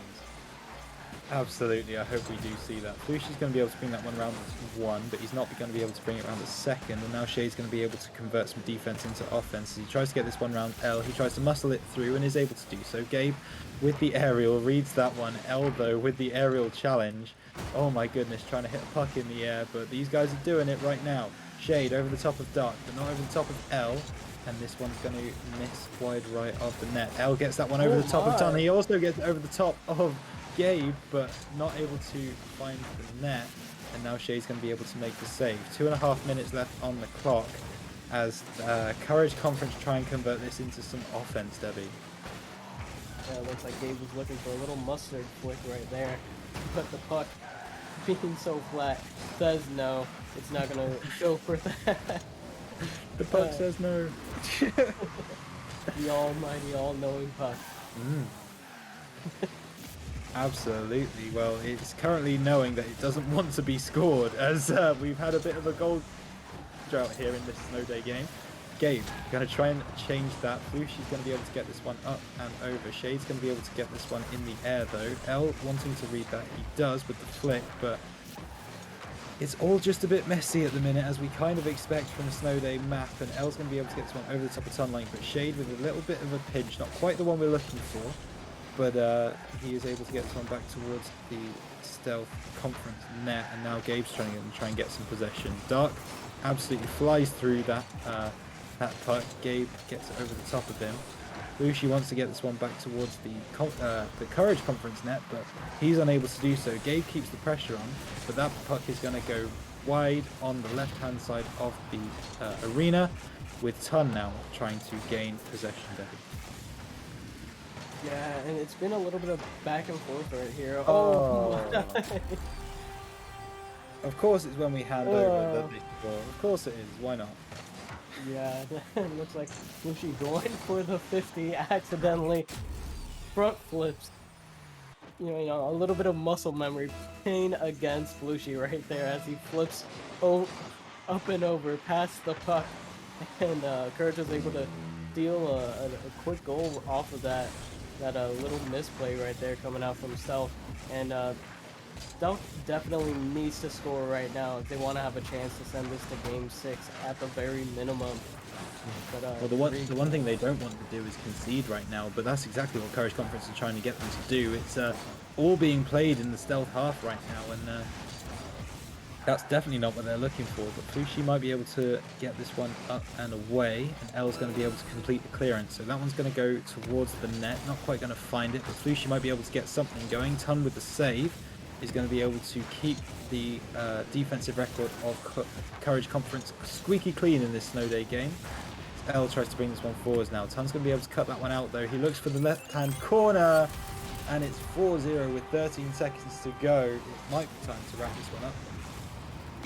And it looks like that counter pick from Stealth Conference not working in favor of them, as Courage had two Blizzard Wizards up their sleeve, and they're able to absolutely rush up into this game 5. Yeah, it seems that way. As that ball's that ball again. That puck is gonna drop, and it's not quite gonna find the net though. Shade's trying to be a little bit of BM, trying to get an own goal, but that ball is going to drop. Said ball again. As a last step, and Courage are your All-Stars Star League champions. They take out Stealth in 4-1 fashion. Oh, I'm still reeling from exactly what we've just seen, Debbie. It was certainly exciting and lots of fun to cast that. Oh yeah. This series right here, considering that none of the other All-Star events decided to choose any other modes other than the conventional like 2v2s, 1v1s, and 3v3s. So it was definitely lots of fun to see that such a high level of skill here in Star League. deciding to have a little bit of fun playing some of the extra modes, showing off their skills and talents in those game modes. And Courage definitely, able to capitalize on that and come out on top here. And that's exactly what it's all about, right, Debbie? You've just mentioned there, it's all about fun, right? This All-Star weekend is designed as a little bit of fun just to kind of tide people over to, playoffs weekend next weekend. And if you're not having fun, then why are you playing Rocket League? Like that's the whole idea of the game. So the fact that both of these teams clearly wanted to show off and give the people quite an incredible display, a really good, fun series is absolutely brilliant. So I am more than happy with the decisions made by both teams here, Debbie, and I'm sure everyone in chat is as well. Oh yeah, they definitely put on a show, and that hoops game was definitely one of our most competitive games in this series. Seeing Jade, L, and Dark just absolutely popping off, going for crazy mechanical plays, and I'm not trying to leave you out, Laggy. Yeah, I believe he scored a goal in that match, but Shade was all the offense for Courage, really pulling his weight in that matchup. Yeah, and then I'll be honest, the hoops and the snow day kind of got me. I can barely remember the last time, the last game that we actually played proper Rocket League. But um, for me, I think it was really interesting when was it? I'm trying to remember who it was. Was L playing in the 1v1? Yes, L played in the L 1v1. playing in the 1v1, and it was very, very interesting to see that 1v1 go so back and forth. It was 50-50 right down to the wire, and L coming out with the win in the end. But oh, what a game that was! And then the hoops game going to overtime, that was crazy as well. Just a joy, just an absolute joy to watch, and certainly a joy to cast, and I hope a joy for everyone in chat as well. Yeah, and just a reminder that this event is all about fun, like you mentioned earlier. And it was definitely fun to see these players come out and give it a good run in the normal conventional modes and then bringing out the extra modes and just having going at it, having fun while doing so. And it was definitely an interesting choice to see that snow day pick coming out from a stealth conference. And Yeah, yeah, that's a bit of a lesson in know your enemy, ladies and gentlemen, because yeah, I'm sure if they knew that there were two Blizzard Wizards on the Courage side, they would not have picked that game mode. So yeah, a little bit of fun, as we say. Also, yeah, it's worth knowing what you're up against. So very, very interesting there, but I mean, still fun to watch, and sh- not to say that they didn't, but Stealth put up an incredible fight as well. The first non-sweep that we have seen all weekend, and we have to hope that continues, Debbie.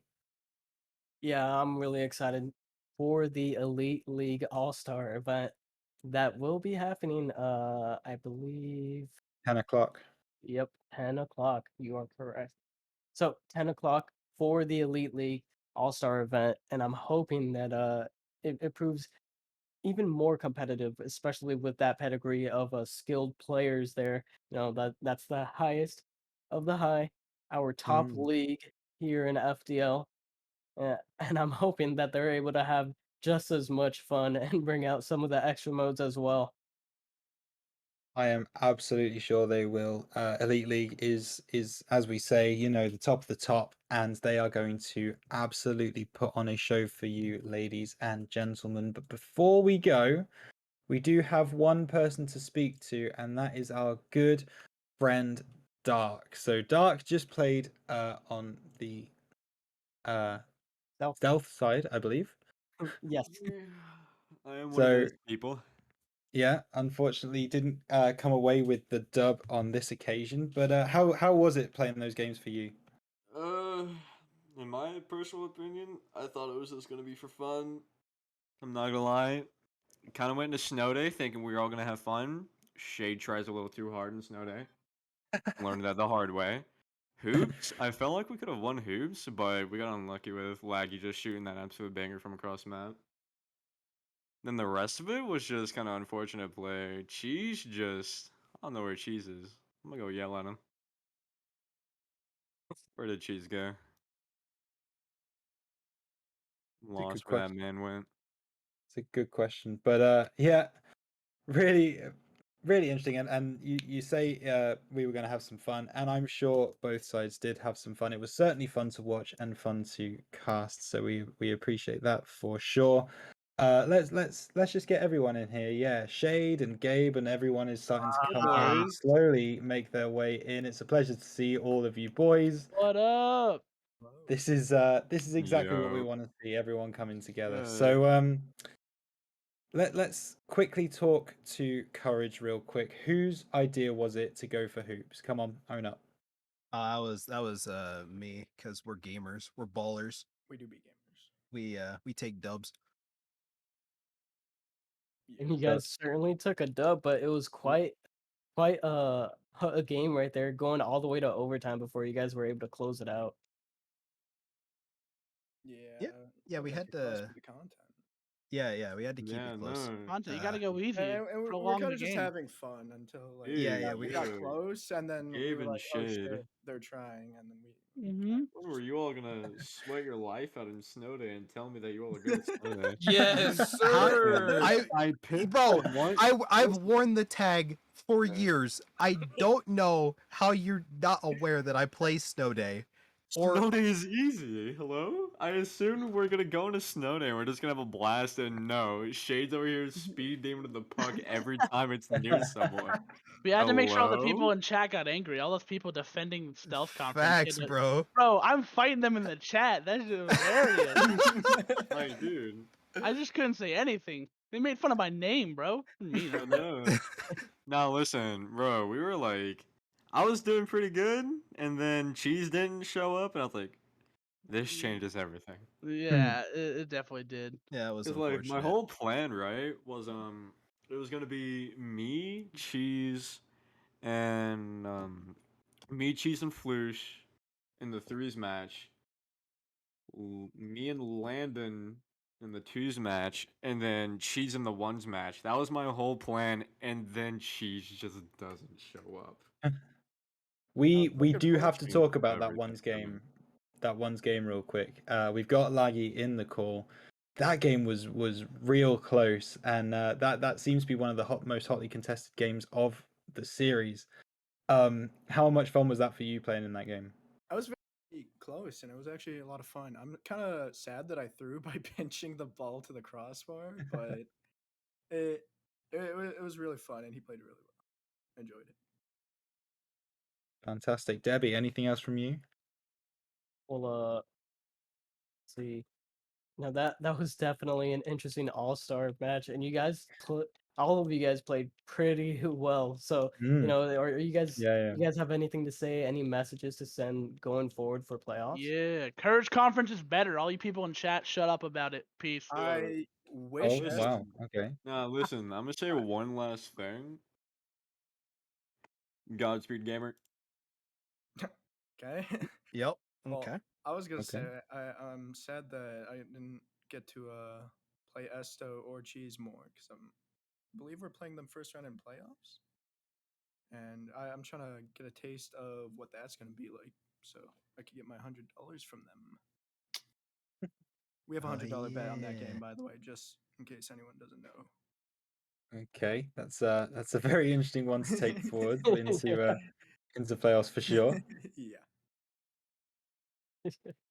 Perfect. Well, I think we're gonna see us out. So thank you very much for that incredibly entertaining, fun to watch game, guys. It's been fantastic, as I say, to watch, and it's been brilliant to be here with all of you, the FDL community in chat. Thank you for getting involved and for having a watch of this wonderful All-Stars game from Star League. Do not go anywhere. Don't turn off Twitch. Don't do anything, because at 10 o'clock, it's the big one. It's the Elite All-Stars game. We will see all of the best players from Elite League coming together to play Stealth versus Courage, and we will see you there. I cannot wait for that one. Until then, take it easy. See you soon.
game time. I'm on one, like it's Kelly and I'm Bay bound. Treat the greatest competition like the playground. Freestyling J spin and make them say wow. Then I beat the brakes off until I'm stay down. Became a king from a common man, and I turned my worst critics to my staunchest fans and worked at it until the world was believing. They gave them no choice but to see it. They say the greats always aim high and still stay grounded at the same time. And so they see a sky native with the hang time. That's why ain't no one can see us when it's game time. They say the greats always aim high and still stay grounded at the same time. And so they see a sky native with the hang time. That's why ain't no one can see us when it's game time.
like ice, tracing all my scars.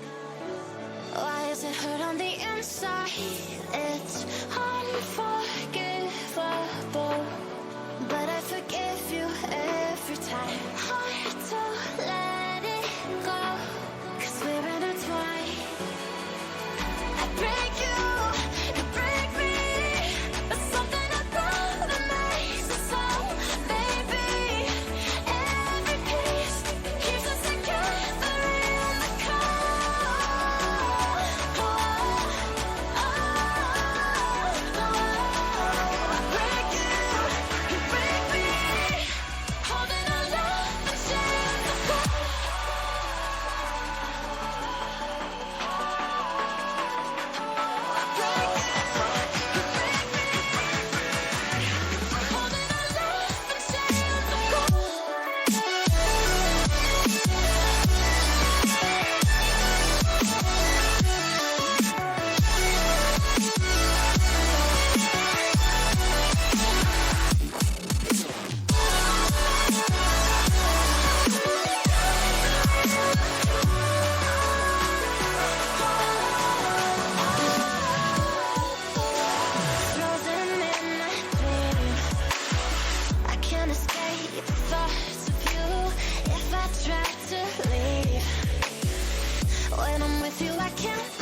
Welcome back, ladies and gentlemen. We have our final event for the night and the weekend. It's the Elite League All-Star match. I am your caster for today, Debbie, and I'm joined alongside in the booth by a lovely friend of mine, Blade. How are you doing? I'm doing great. I'm excited to see what these elite guys have. The pregame chat has been very active, and it seems like that these guys are going to be having a good time out here tonight. Yeah, it looks like they're definitely high spirited. It looks like they're looking forward to this event here. Probably gonna have some fun as we kick things off here with our game one 3v3 for the Courage Yep. side. Go ahead. Yeah, and yeah, we got the players coming onto the pitch now. The rosters for Stealth are Chris, Little Big Jordan, and Morbfin. Courage is playing with Myrtical, Folly, and Feed. Yeah, and it's definitely some interesting lineups, and us being a 2v2 league, I'm very curious to see how these players are able to mesh here in 3v3. Yeah, it'll certainly be interesting to see what they can give us as Myrtical plays that off the backboard right to Chris, who sends it high into the corner, able to corral that, but it pops out into the middle for a Little Big Jordan, who's just going to clear that ball down into the Courage half as Myrtical gets uses his flip, sends it down where it's stopped by Little Big Jordan, who sends that one deep where it's caught by Feed, but Jordan gets that cross and not able to do anything with that as Feed sends it to the middle, and that's cut off by Morbfin as Chris sends it in back to Morbfin, who's trying to make a play on that and can't. Folly able to take this one out and is slow playing it, just letting it roll, and it's kicked in by his teammate as it pops in the middle for Morbfin, who's trying to get a double and can't. Pretty back and forth. No one seems to have had much of anything as far as opportunities just yet. Yeah, it looks like both teams taking taking turns with chances at the net, but still being turned away. And we both teams have been playing pretty fast. No crazy demos or anything coming out yet. Just clean Rocket League. Just Are you okay? That one's just gonna go in. That feels like a very crisp goal. Yeah, it's been happening to me all night. Caster's Curse coming into play. Me talking about clean gameplay, and then two back-to-back whiffs coming out from the Stealth conference right there, or Courage conference. Stealth conference able to take full advantage of that and turn one in. Yeah, and just more banter in the chat. Morbfin not too happy with Chris after that one. I guess he didn't like how Chris scored it, but definitely wasn't Morbin time. Yeah, definitely not. As Morbfin trying to send this one out, and that is caught by Folly, who can't get it over Chris. Sends it high, and that water falls down right to Myrtical. As Folly takes it out, and Little Big Jordan gets the demo there and Feed, sending it up. Morbfin does miss that one. Myrtical puts it on, and Feed just doesn't touch it and lets Myrtical score. And Feed bumping Chris right there, and able to give Myrtical enough time and space to just put an easy shot on net right there. Yeah, and that ties us up at 1. For those wondering, watching this, Little Big Jordan is Miles, by the way, but looks like he wants to go by a different name for this match here, as Feed secures another one here for Courage Conference. Yeah, just a good ball off the backboard. Feed right in the middle, able to clean it up. Very simple, very clean play, giving Courage the 2-1 lead as we come off to another kickoff here, and Morbfin playing it low as Feed went high, able to win that one as Morbfin sends it around Chris towards goal. Myrtical pushing it out to the side. Jordan getting a little double tap off the wall, but Myrtical clearing it up into the middle. Chris dropping it down. Ball taking a bounce. Folly not having the first read there, but does get the clear. Folly with it on the side. Chris touching it first as Myrtical corrals this in the midfield, going to take it to the opposite wall. Comes up, tries for a ceiling pinch there, but Jordan does get in the way of that one. It was looking like that would have snuck in under the crossbars. Feed waiting in the corner Chris trying to get this centered. Murticle keeping it down into the zone, and Morgan able to be there at the near post to stop that. Folly sending one towards net. Jordan up for it and knocking it away. It's been some good pressure here by the Courage Conference, but not able to find a third. Yeah, they've had this pretty sustained pressure for quite a while. Oh my! What a bump coming out. Looks like, who was this? Wolfen? Able to get this bump that pull shot straight into Murticle, and Feed unable to get back to the net, and Chris secures a game-tying goal right here with about 1:30 left.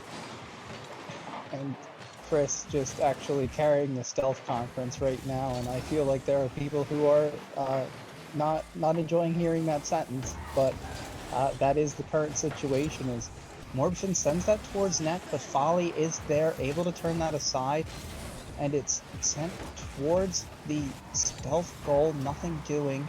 As Folly trying to get this towards the middle, doesn't have the play off the ceiling he would have liked. Murticle stopping in the midfield, demoed by Chris, but does push that down into the corner, where Jordan slaps that up around, but it pops back in front of Stealth net. Morgan playing it off to the side. Folly with the demo, as Murticle getting this towards the middle, but Folly gets that off the crossbar again, cleared out by Morgan. Courage not able to find the third one there, as Morgan with the flick. Murticle sending it over top, but Jordan has the read. Folly is also there, keeping that one out down to the last 30 seconds here, still tied at 2. Murticle from the ceiling brings it forward. Folly knocking it off to the side as Chris tries to collect it, cannot. And Feed and Chris are now in as Murticle just comes in and demos Chris to break up that Rule 1. Murticle And reminding everybody it's a 3v3 and not a 2v2.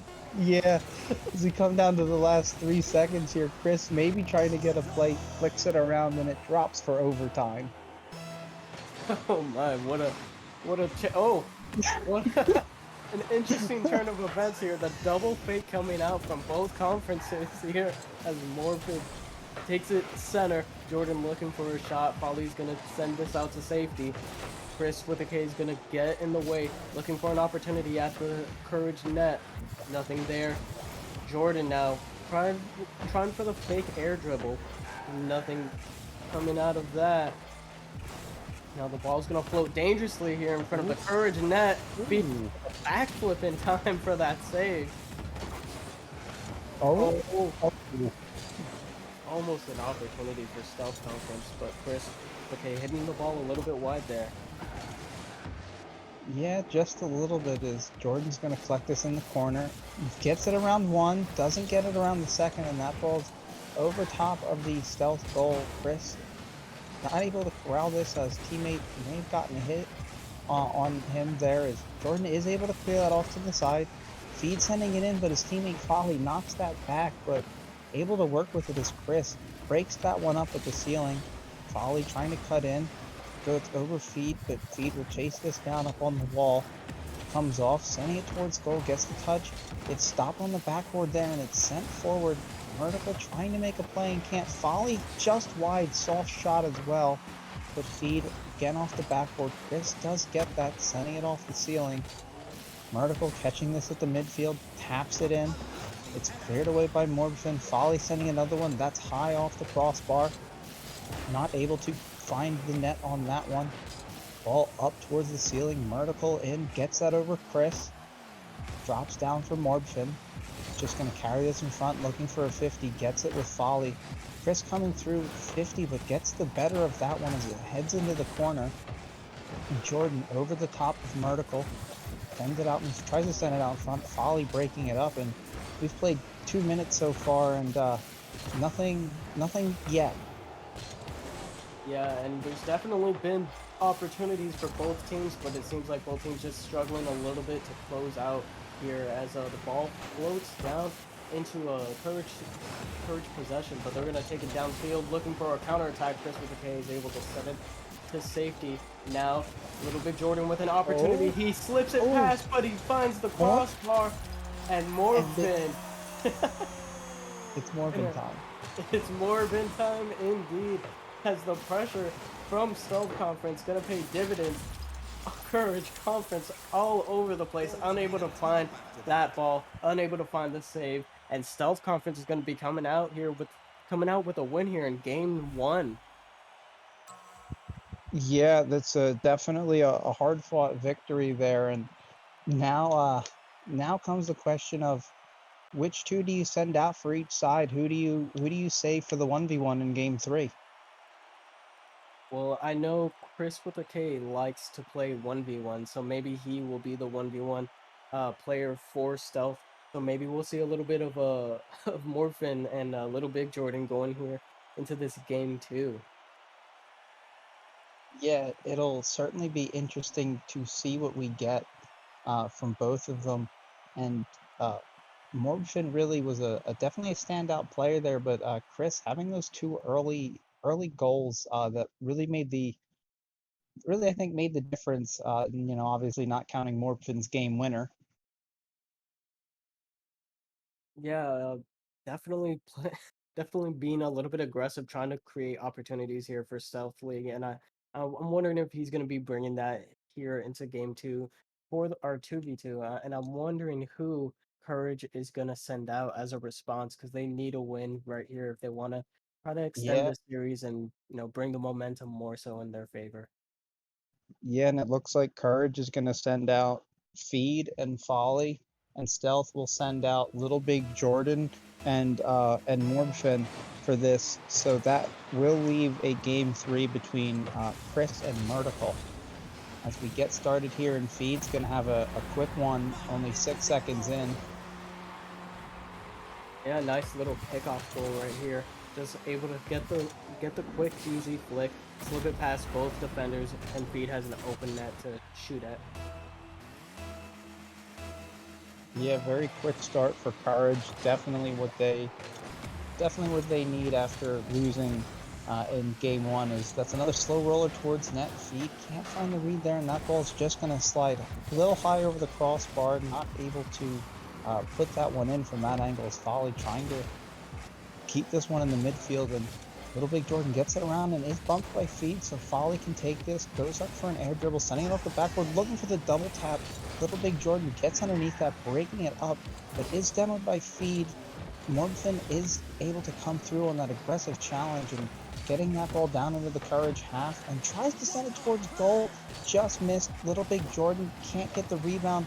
Morgan again towards goal, turned aside.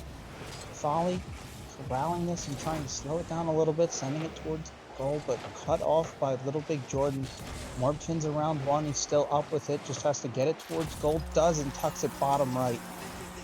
What a play coming out here from Morgan. Beats Feed to the ball, gets the flip reset right here actually to redirect that ball and just secure a goal here for the Stealth Conference, and as they tie it up with about like 2 minutes or 3:58 remaining. Yeah, just an incredible individual effort there as Little Big Jordan gets a 50, sending it towards the sidewall. Folly does end up challenging that. It did go a way, but Little Big Jordan letting that one go by him as Feed taking this in the corner, waiting for that. I think he got a touch on that, almost gets it around Folly. As Morgan sends it up, waits on it. Folly does get a touch, placing it into the corner for Feed, who knocks it high. Morgan cutting it off towards the middle. Folly sending it up. It's going to waterfall down for him, out into the middle. Little Big Jordan with a miss, but Morgan is there behind him. Trying to redirect that towards the middle. Does get a touch, not enough on the angle to send that out front. As Feed just puts it towards net, easily turned aside by Morgan, who's going to take a dribble here and just send a flick towards net. Folly easily turning that aside. And it just seems like we're kind of just exchanging some gentle shots right now. Yeah, both teams looking for that next goal to break open the scoring, and nothing coming out just yet. Both teams with opportunities here as Feed and Morgan fighting over the ball here in center field. Now it's going to end up in Little Big Jordan's hands. Speed looking for the challenge, unable to make contact. Jordan's going to look for Morphin. Morphin doesn't bite, instead Folly does, and now he's going to be taking it into the corner. Morphin able to get in the way. Speed is going to have time and space with the ball here. Pops it up, gets it past one. Looking to hit it off the backboard. Is Folly there? He is there, and it bounces off the crossbar. That was a golden opportunity for Courage Conference right there. Ball still dangerous.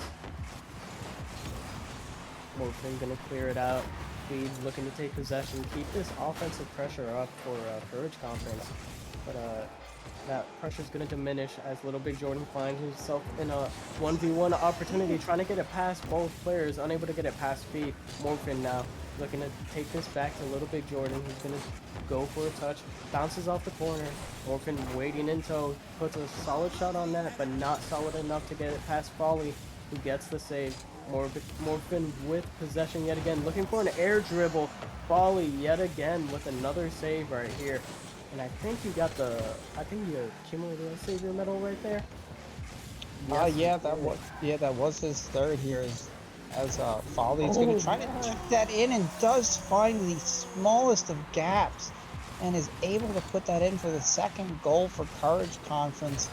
Just the tiniest space between Morphin and the post there, and was able to squeeze it in, giving them a 2-1 lead with 81 seconds to go. And off of this kickoff, Feed sending it in. Morphin in the corner with it.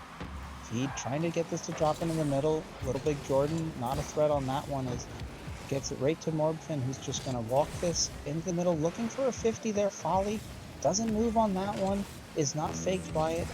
Gets hit around Morphin 2 different times there, actually, as Folly fakes on the wall the first time, and Little Big Jordan comes out the better of it, faking an air dribble, gets underneath one. Folly doesn't get it around Folly, but he does take possession now, sending it towards goal in an air dribble.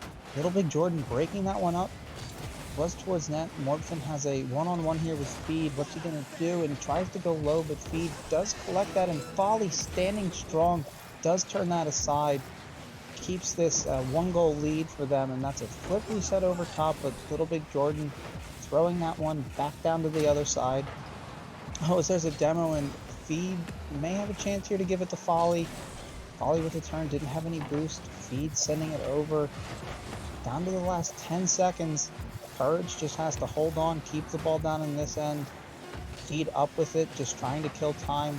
Lets it drop, with Morphin keeping it up in the corner, but can't keep it up at the end. Yeah, and Feed with those interesting wheel choices, able to come together with Folly and just squeak out a win here for Courage, and we're all tied up in the series. And Folly having a phenomenal performance, especially on the defensive end right there. What are your thoughts, Blade? Just a good job by Courage Conference to pull out that win. That was a very, very hard fought, very even game, and I believe it was it Folly who just tucked that one in towards the end. That one just kind of came out of nowhere. Yeah, Folly able to get it done on both sides of the field, getting 4 saves and then securing that last goal there towards the end of the game, really just putting that lead, and then Feed able to kill so much time and sneak this game away from Stealth. Now, it seems like we are preparing for the next game where it's going to be a 1v1, and we are going to have what looks to be Chris with a K taking on Murtical. Do you have any predictions for this, Blade? I do not, actually. I can't say I've seen either of these players playing 1v1s. I mean, you said that Chris plays some ones, but I mean, I guess we'll see. Yeah, Murtical starting off in Star League this season and actually promoting into Elite League a little bit early on in the season, and now finding himself on the All-Stars. Definitely a lot to prove, and maybe a 1v1 Titan right here. But Chris with the K has other words, as he's gonna get a simple air dribble bump right here. That Murtical had couldn't do anything about as he watches helplessly as the ball just floats into his net. Early lead here for Stealth Conference. Yeah, Chris just clinical air dribble bump, making it look easy as Murticle gets the cheeky little power slide cut there. Just great use of that power slide there. Nice turn, nice flip, getting it around Chris, tying it up. Yeah, that was definitely a quick little play coming out from Murticle, catching Chris with a K off guard. Right here, off the kickoff, Murticle winning, looking for possession, steals, opts for the corner boost. Chris with a K looking for a pinch to try to send it downfield. Instead it goes all the way up to the ceiling. Sets up for Murticle perfectly, who was unable to find the shot on target, but he's going to find the ball and possession right here. Patiently dribbling the ball on his head, maybe trying to lure Chris with a K in. Chris finally with the challenge. He's going to win the challenge, possession, and a goal. Yeah, that was just a solid 50 there. Got a little pinch with Murticle, just corralled that off of the wall, able to drive that in. Nothing Murticle could really do as soon as Chris had that challenge and that pinch off of him. 4:10 to go, and Chris and Stealth Conference is up by 1 as that one's headed towards goal and is gonna bounce out. Murticle waiting on that one, and Chris charging in and finding a 50, collecting this on the sidewall, collecting that mid boost, pops it towards the middle, bumps Murticle, but Murticle with a good play there and gets bumped again as it heads towards the midfield, and Chris just demos Murticle and is patiently waiting to just push the ball into the net. Oh my, Chris with a K. Kind of being a bully here, would not leave Murticle alone, just bumping him all over his field. I was about to say, I was like, can we say that Chris is a bully? Like, that felt like bullying right there. He literally bumped Murticle into a somewhat clear, and now, oh my. I don't know if Murticle was trying to fake or what, but... Yeah, Murticle going for a 1v1 fake kickoff, and Chris with a K sees right through it, just sends it on target. Now he has an early lead. Yeah, Murticle just going to try to stay in this. Does get a favorable kickoff. Slow playing it in the corner. Takes an air dribble, dropping it down. Pops it over Chris and underneath the crossbar. What a nifty little ground play there for Murticle. That was insane. The little turtle flip catch just pops it past Chris. Oh my gosh, Murticle showing off that he does have some some mechanics and tricks up his sleeve. Yeah, what a great play. As Chris is going to catch this and put it towards net. Side flips and misses. So a foot race that Chris will win and knocks it into his own corner, grabbing his back boost. Turns on it, seeing Murticle trying to play this close, and Chris gonna try to get around on that angle. Murticle closing it down, and Murticle gets demoed. Chris up, trying to readjust, and does find the goal on that one, putting him and Stealth Conference up 5-2. Chris with a K with these demos, just looking for Murticle and getting these demos, and it's really paying dividends for him as he's able to remove his only opponent and get easy goals like that. Now has a 3-goal lead going forward with about 3 minutes remaining. Murticle with an opportunity right here. Gonna opt to take it back to center field, wants to readjust, get his setup going. Gets 2. Flip reset. Oh no, only 1. Yeah, trying to get something going. Unfortunately, aggressive challenge there. It doesn't work out. Chris with the K has a shot, but hits it high, and now Murticle with an opportunity. Maybe doesn't get the triple that he wants, but nonetheless, he's able to slip past Chris and score another goal right here. Oh my. A little bit of a ground pinch, I think. Yeah, just cheeky little ground plays are what seems to be Murticle's bread and butter at this point, or at least what is letting Murticle score on Chris. Is he is going to take it to the air this time. Clean air dribble, gets a flip, sends it a little bit wide, just outside the post. Chris trying to get this in the corner. Murticle pinching it back down towards his end. He's going to play this off of his own backboard, pushing it to the opposite corner where it's going to bounce a little far from the sidewall. Myrtle into an air dribble. Chris trying to get back. Chris does get there, and Myrtle not able to find a bump. Chris slowing it down, has it in front, faking a musty, and just drives it in with a nasty fake. The mind games coming out from Chris with a K right now. Fakes the musty, just slips back underneath the ball, catches it. Murticle already committed to the save, unable to readjust and get the actual save, and Chris is able to just dribble that easy shot into net. Oh, what? Oh my.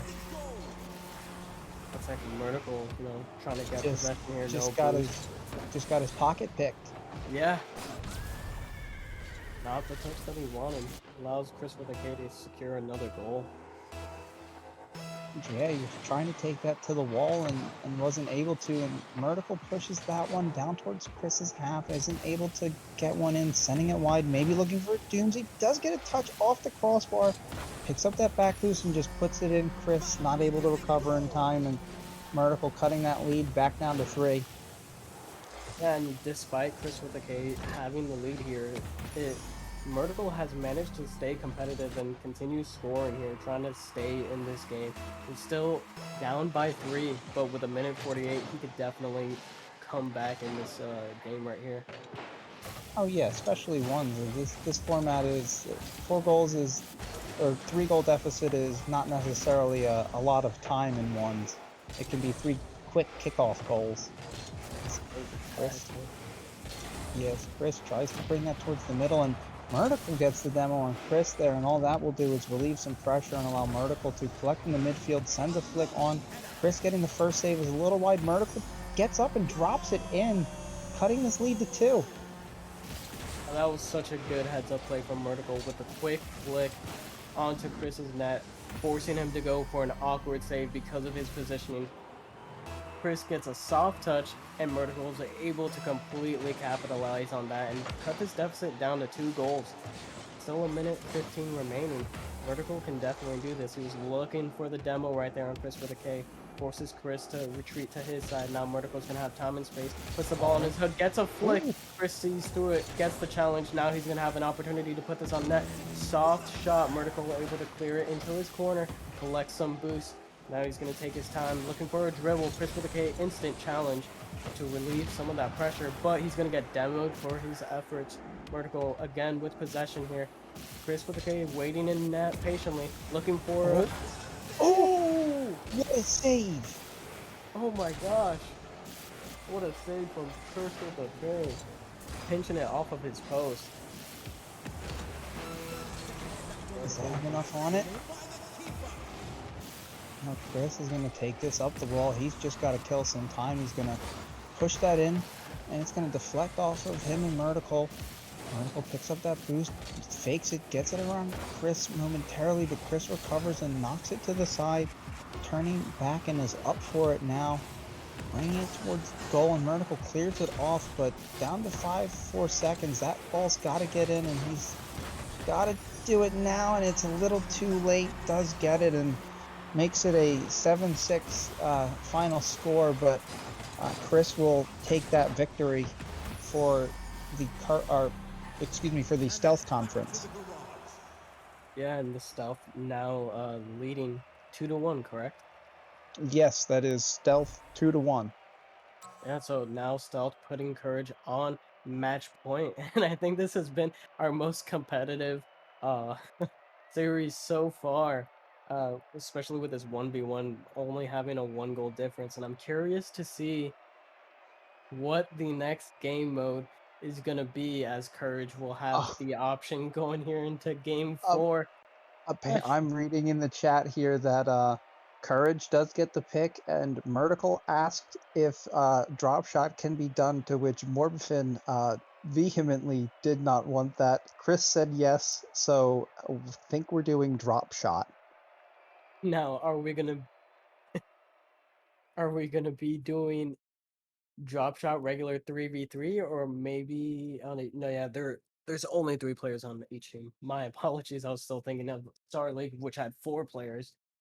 But yeah, looks like we will be going to Yep, Drop yes, we shot? are. Yep, we are going to Core 707, and we will be playing a 3v3 drop shot. I will say, Debbie, I have never cast a drop shot before. This will be a first time experience for me. I would probably assume this will be a first time experience for you. 100%, and I'm curious to see the kickoff strategies that come out here. Maybe they go for double kickoff right here, try to pinch it. Chris with a K looks like he got to the ball first. Now ball's gonna bounce out middle.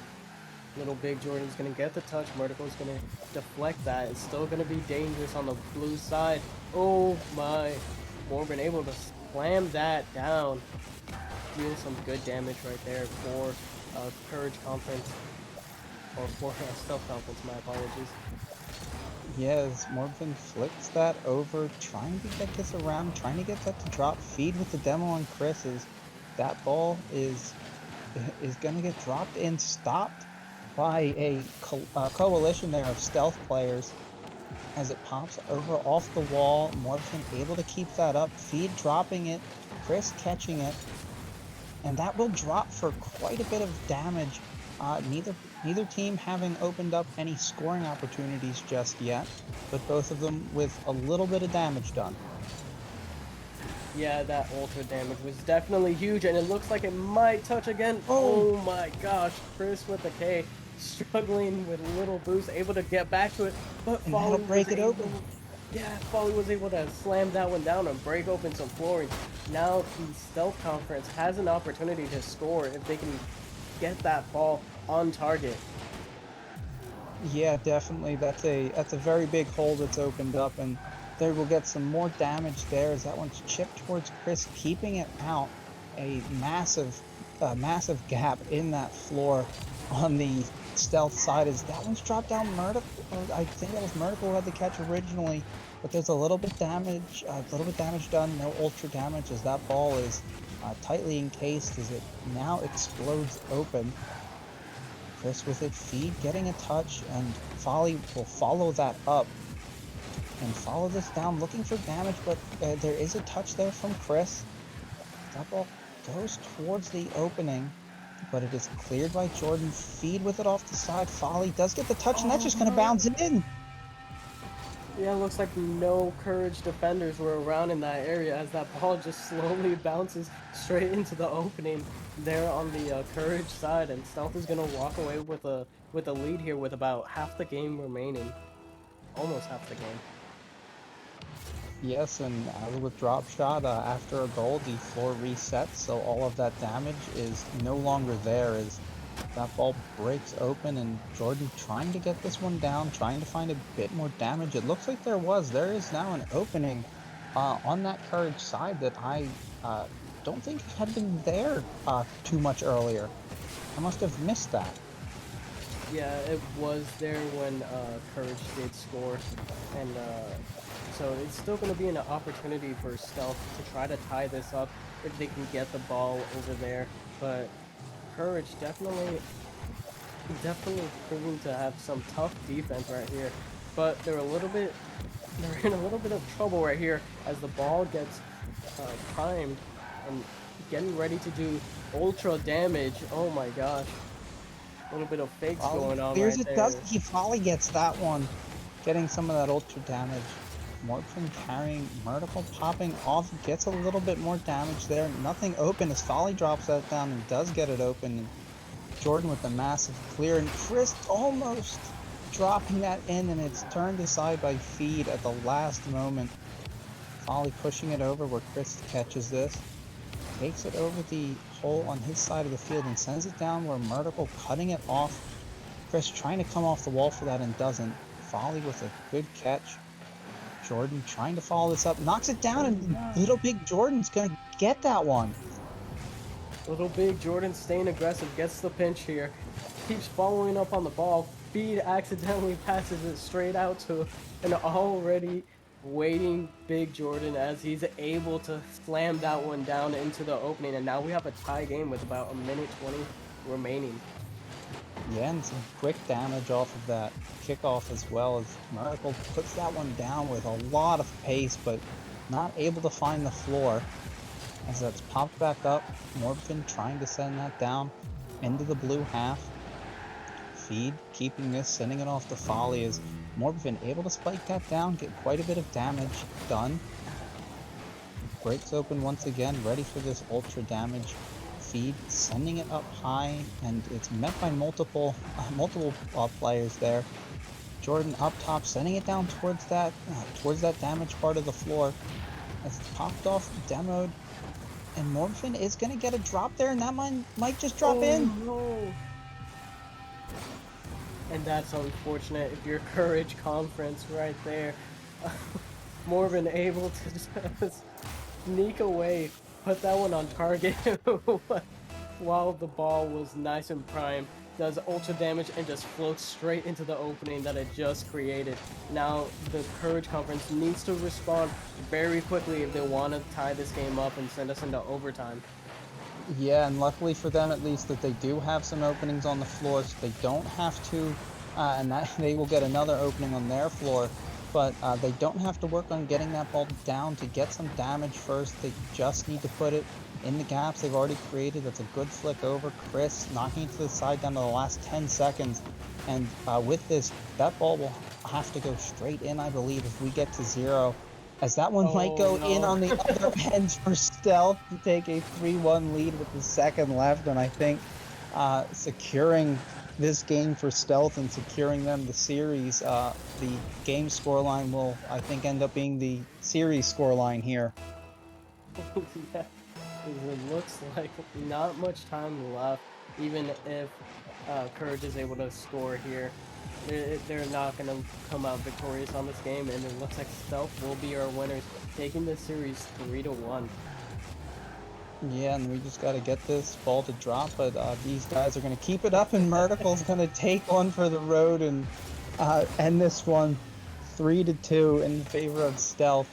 Good to see they got at least one back. And it ends up being that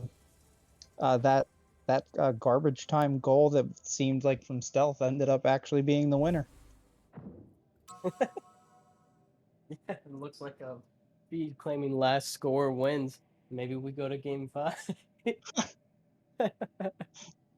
But we have the players leaving the lobby, and hopefully we can get some interviews here, as this win right here will put Stealth at 2 wins overall in the All-Star event, while Courage taking the other one. So Courage will have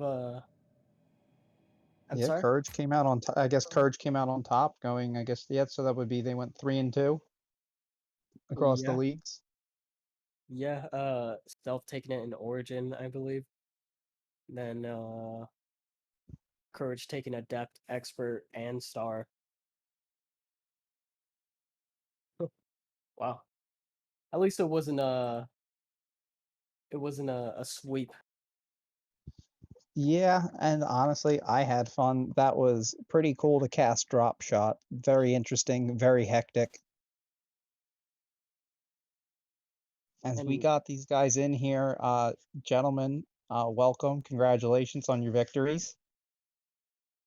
Thanks. Thank you very much.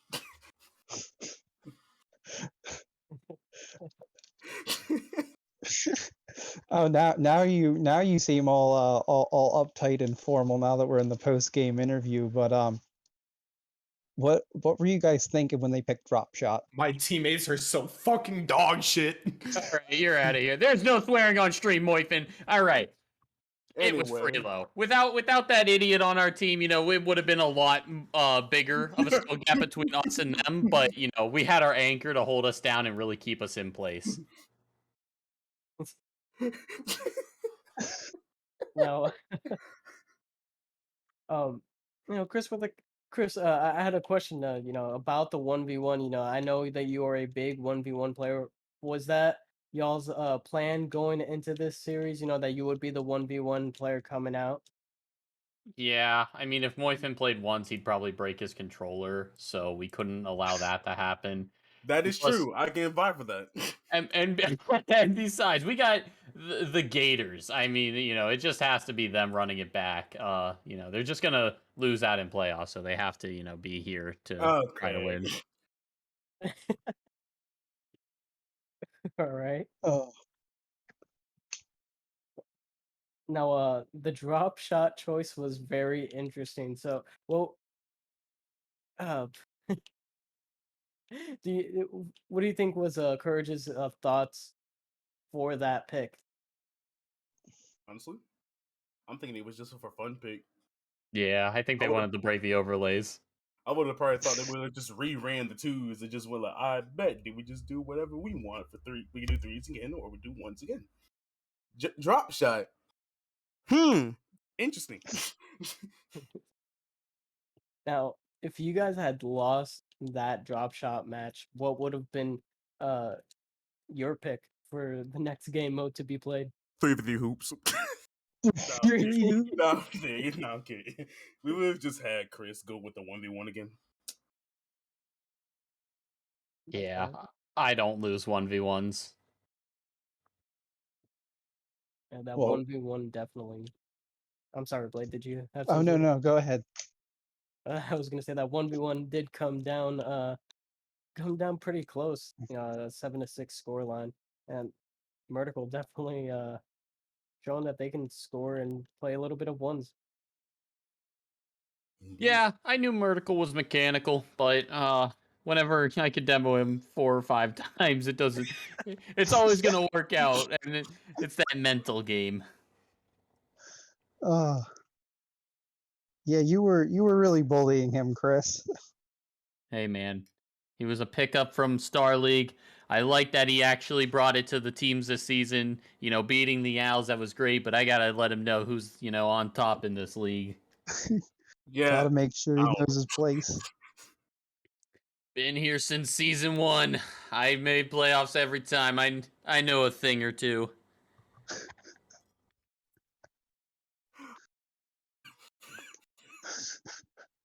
I was so wanted to say something there, but I'm gonna retract the statement I was about to say. Because we don't show toxicity in this league.